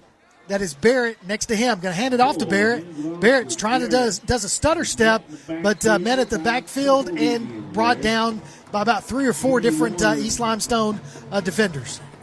21-53, and I'll get names here in a minute. That looks like number 40. 21-22. That would be Laken Wilder, Corbin Lacey. And I think 52 as well was in the tackle there, Antoine Dubose. I got Xavier Taylor coming in from the bottom of the pile, too. So we're under 2 minutes, actually 1:18. Boyle's going to throw it to the end zone, and it's going to fall incomplete, just overshot his receiver in the end zone. So that stops the clock with 1:12. Yeah, Ware could have caught that. It just went right through his hands there. It was high. He had to jump. Maybe he just mistimed his jump there, but he just couldn't come down with it. So 3rd and goal from the 7-yard line for Lawrence County, trying to put another touchdown on the board before the end of regulation. As, like I said, 1:12 on the clock in this 3rd down. So Boyle, empty backfield. He's got trips to the far side, 2 splits to the near side. Moves those guys even further to the far side. He's going to roll to the far side, and he's going to throw it. Caught by Dame in the end zone, touchdown, Lawrence County. Yeah, nice throw there. A little rolled out, and they've run that little in route, slant route all night, and nice catch. So I think when you've got reserves coming in on the secondary, not used to seeing that, but I tell you what, Coach Walker had them spread out a little bit more to get that defense a little bit further away. So, good play call there by Lawrence County. Yeah, brought Dane back in. He'd not been in that whole series there. Bring him back in and get a little bit of momentum for next week. So there's the kick for the extra point. It's up, and it is good. So with 1:06 left to play in the ball game, the score 47-13, East Limestone on top. You're listening to Limestone County Football on Play Action Sports. One of the worst feelings you can have is that of being stranded. Well, BT's Towing, Tire, and Truck Repair makes that a thing of the past with 24/7 towing services and roadside assistance in the northern Alabama and southern Tennessee areas. But that's not all. They also offer truck and trailer repair, mobile welding, brake service and repair, new and used tires, and other major and minor repairs. Their name says it all, BT's Towing, Tire, and Truck Repair. For 24/7 response, call 497-8234. That's 497-8234. BT's Towing, Tire, and Truck Repair. Welcome back to Limestone County Football on Play Action Sports. 1:06 left to play in this ball game. Your score 47-13. East Limestone on top, looking to secure their first Region 8 win of the season, and a good ball game completely dominated by the Indians from the opening kickoff. And Lawrence County able to put a couple of touchdowns on the board late in the game, and that's where we're at right now. Trying to look to see who's back deep to receive. Is that Fortune? I can't tell all the way back there in the back. So there's the kickoff. It's going to be fielded by the up man at the number 20. That's Mason. Again, on the sidelines, down to the 40, the 30, the 20, 10, 5, touchdown. Mason, Alexander Mason, with his second kickoff return of the night. Garth, what do you do? Well, you got to stay in your lane and you got to tackle. And Lawrence County didn't tackle, and they kicked it to him, and he ran it for a touchdown. That's pretty much it. He saw daylight, and I'm just kind of going like, Lawrence County's doing the right thing, kicking it deep and not doing an onside kick, but they probably shouldn't have kicked it to him. So Mason had a 75-yard kickoff return earlier in the second half, and then just returned that one 70 yards. So Alexander Mason with just a great ball game tonight by him. You know what he wanted to do? Score a touchdown so we could see Jan Stotts for another extra point. And he's had a perfect night as well. So he's got to get this because he's had 2 field goals, a couple extra points. So we want to make sure he's perfect on the night.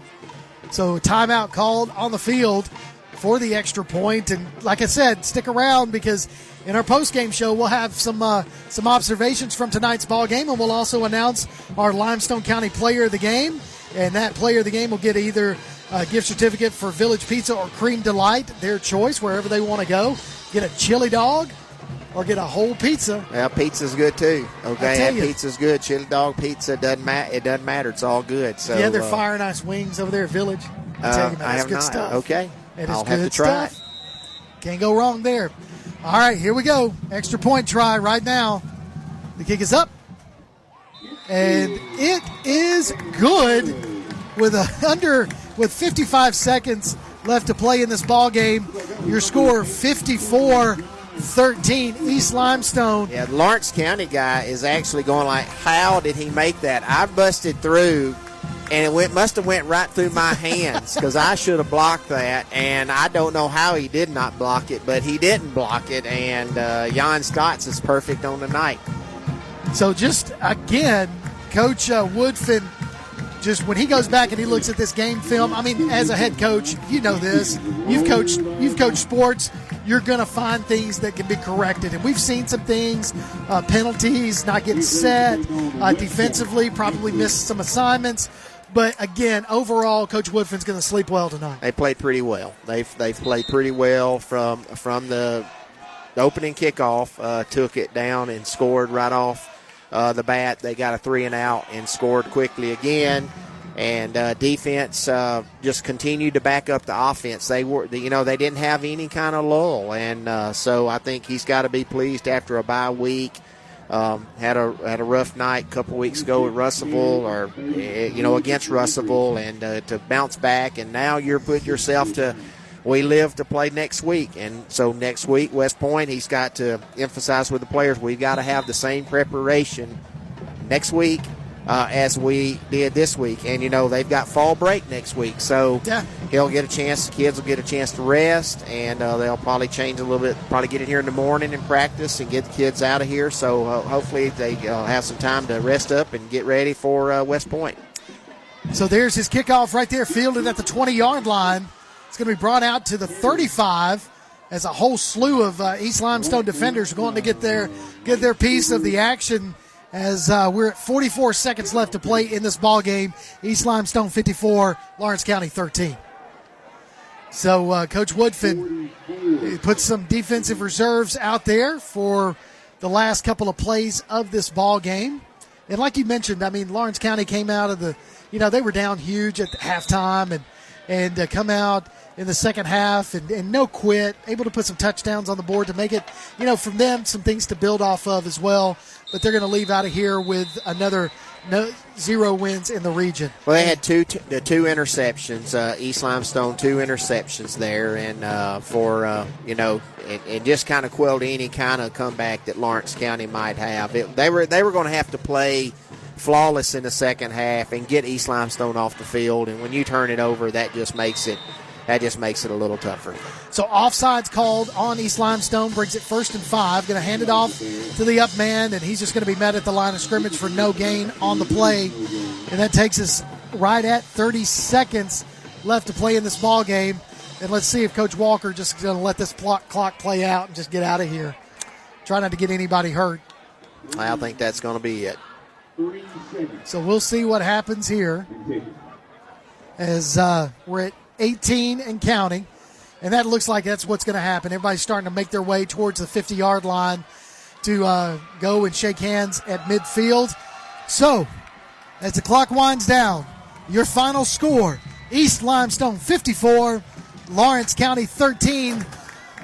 We'll take a break, and when we come back, we'll have post-game action, and we'll also have our player of the game and our fan of the week. You're listening to Limestone County Football on Play Action Sports. It's been said that a smile is happiness you'll find right under your nose. If you're unhappy with your smile, Gibson Orthodontics is here to set things straight. If you'll pardon the pun, Gibson Orthodontics offers traditional metal braces, clear braces, Invisalign clear aligners, along with a variety of other orthodontic appliances to correct your smile and other issues that can lead to dental health problems. Call Gibson Orthodontics at 213-0756 or visit their website at gibsonorthoathens.com to request an appointment. Located at 607 Hobbs Street East in Athens, Gibson Orthodontics. Limestone County High School sports are brought to you in part by Limestone County Commission Chairman Colin Daly. Visit the County Commission page at limestonecounty-al.gov to keep up with what's going on in the county and find out what ranks us in the top 5% in the state. You can also call Colin at 256-233-6400 or on his cell phone at 256-800-4544. Whether you've suffered massive storm damages to your roof or it appears to be only minor repairs you need, call Evans Roofing for a free inspection at 345-9179 or 614-2796. Don't trust one of those out-of-town operations that are here today and gone tomorrow. Evans Roofing is locally owned and operated, BBB accredited, bonded, and licensed, as well as licensed by the Alabama Home Builders. Evans Roofing offers a 10-year warranty and the lowest price guaranteed. Call 345-9179 or 614-2796 or visit them on Facebook. Evans Roofing will be here after the storm. Come on out to Village Pizza on the Athens Square for the best freshly made pizza, wings, pasta, sandwiches, salads, and more. Folks from all over the Southeast rave about their food, service, and great atmosphere. See for yourself. Village Pizza, 222 West Market Street in Athens.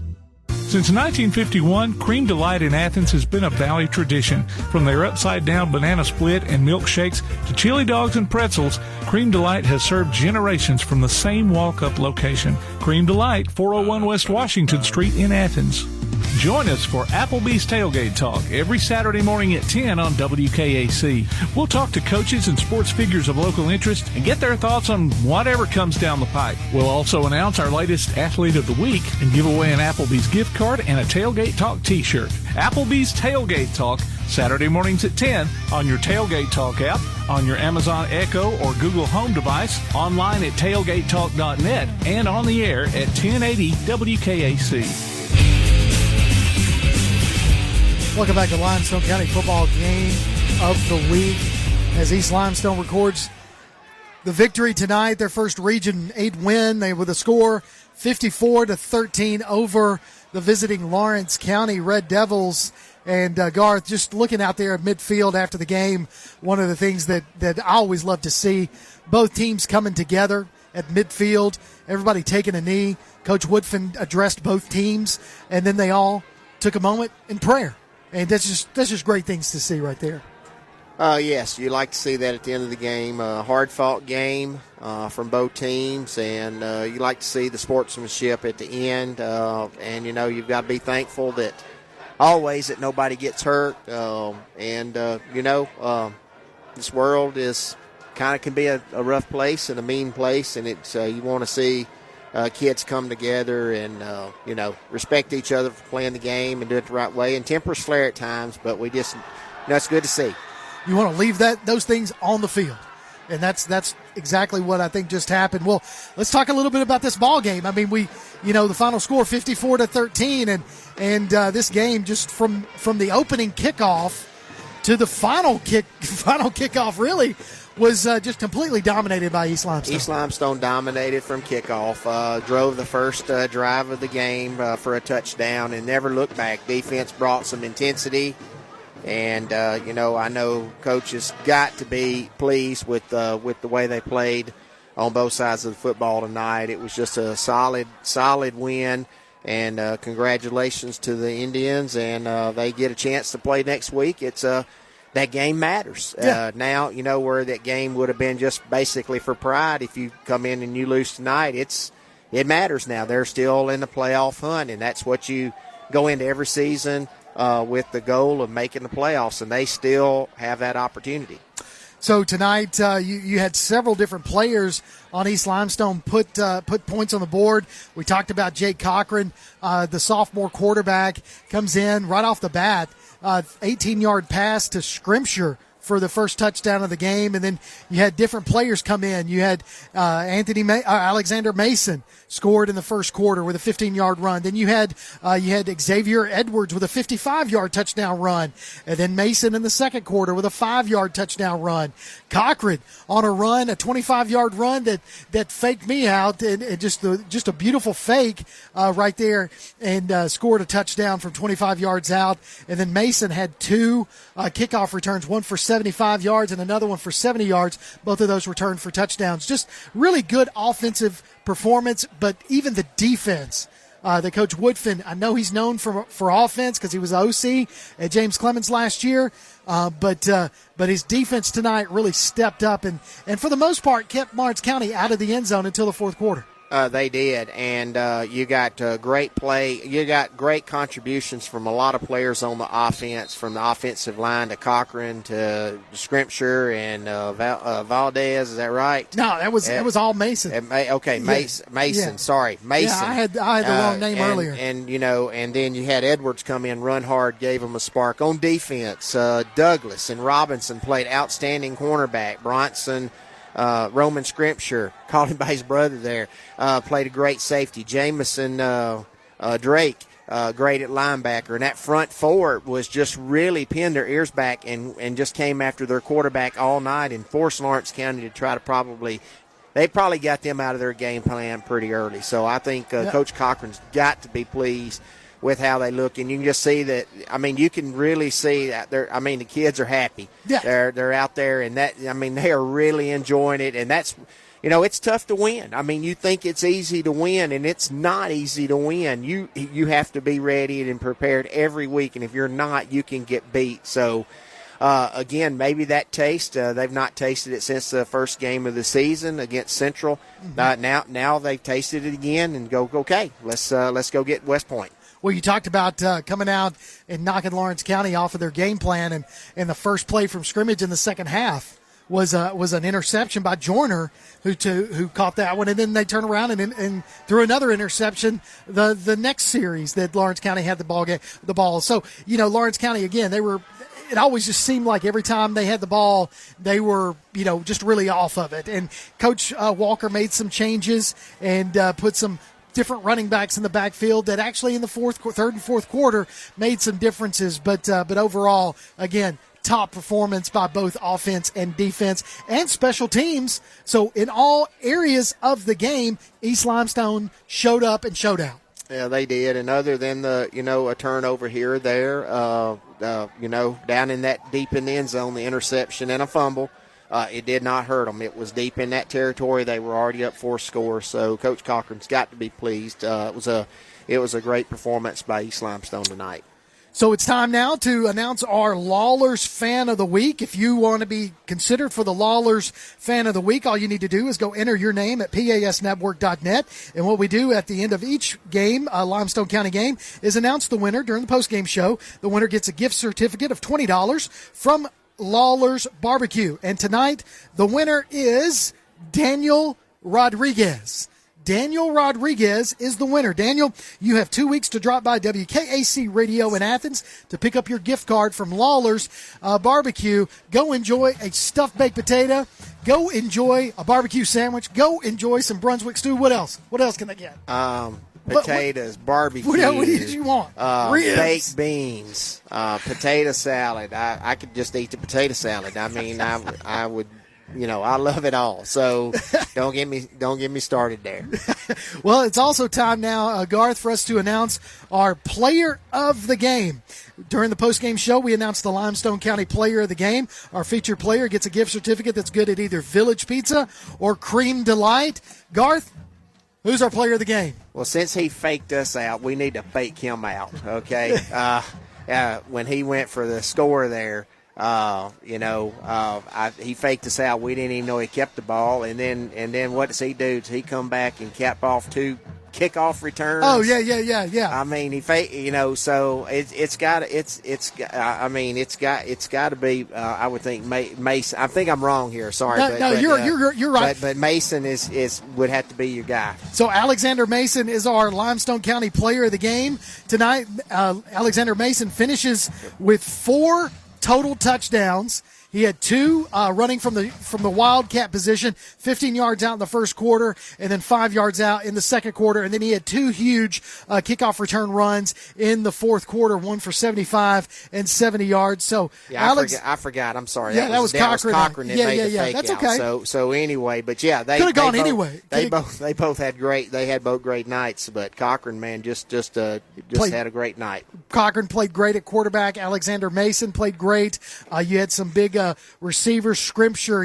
We saw some things from Gilchrist. We saw Xavier Edwards. I just was really impressed with this overall East Limestone offense. But Alexander Mason, you are tonight's player of the game for Limestone County. You get a gift certificate that's good at either Village Pizza or Cream Delight. Go enjoy yourself some wings at Village Pizza or a pizza at Village Pizza, or go get you a chili dog or some ice cream. I don't care what you do. You earned it tonight, and congratulations to you and to the entire East Limestone Indians ballgame. Well, Garth, any final thoughts on tonight's game? Just congratulations to East Limestone, and good luck next week as they get ready for West Point. And Kirk's been fun tonight with you and Tim. Want to wish you all the best tomorrow night. Go to James Clemens and got them in a big battle with Austin.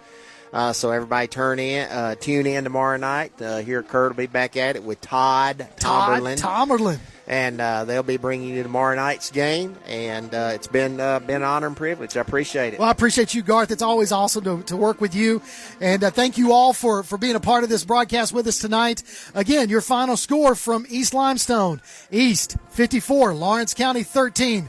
For Garth Garris, for our producer, Mr. Tim Lambert, I'm Kirk Pierce. Thank you, everybody. We'll catch you tomorrow night from Madison City School Stadium, where we'll see James Clemens and Austin do Region 4 action for 7A.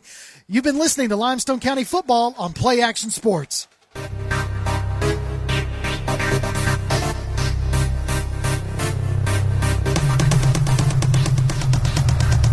You've been listening to Limestone County High School football on the Play Action Sports Network. If you'd like to download a copy of tonight's game, log on to pasnetwork.net. Limestone County football is a production of Play Action Sports.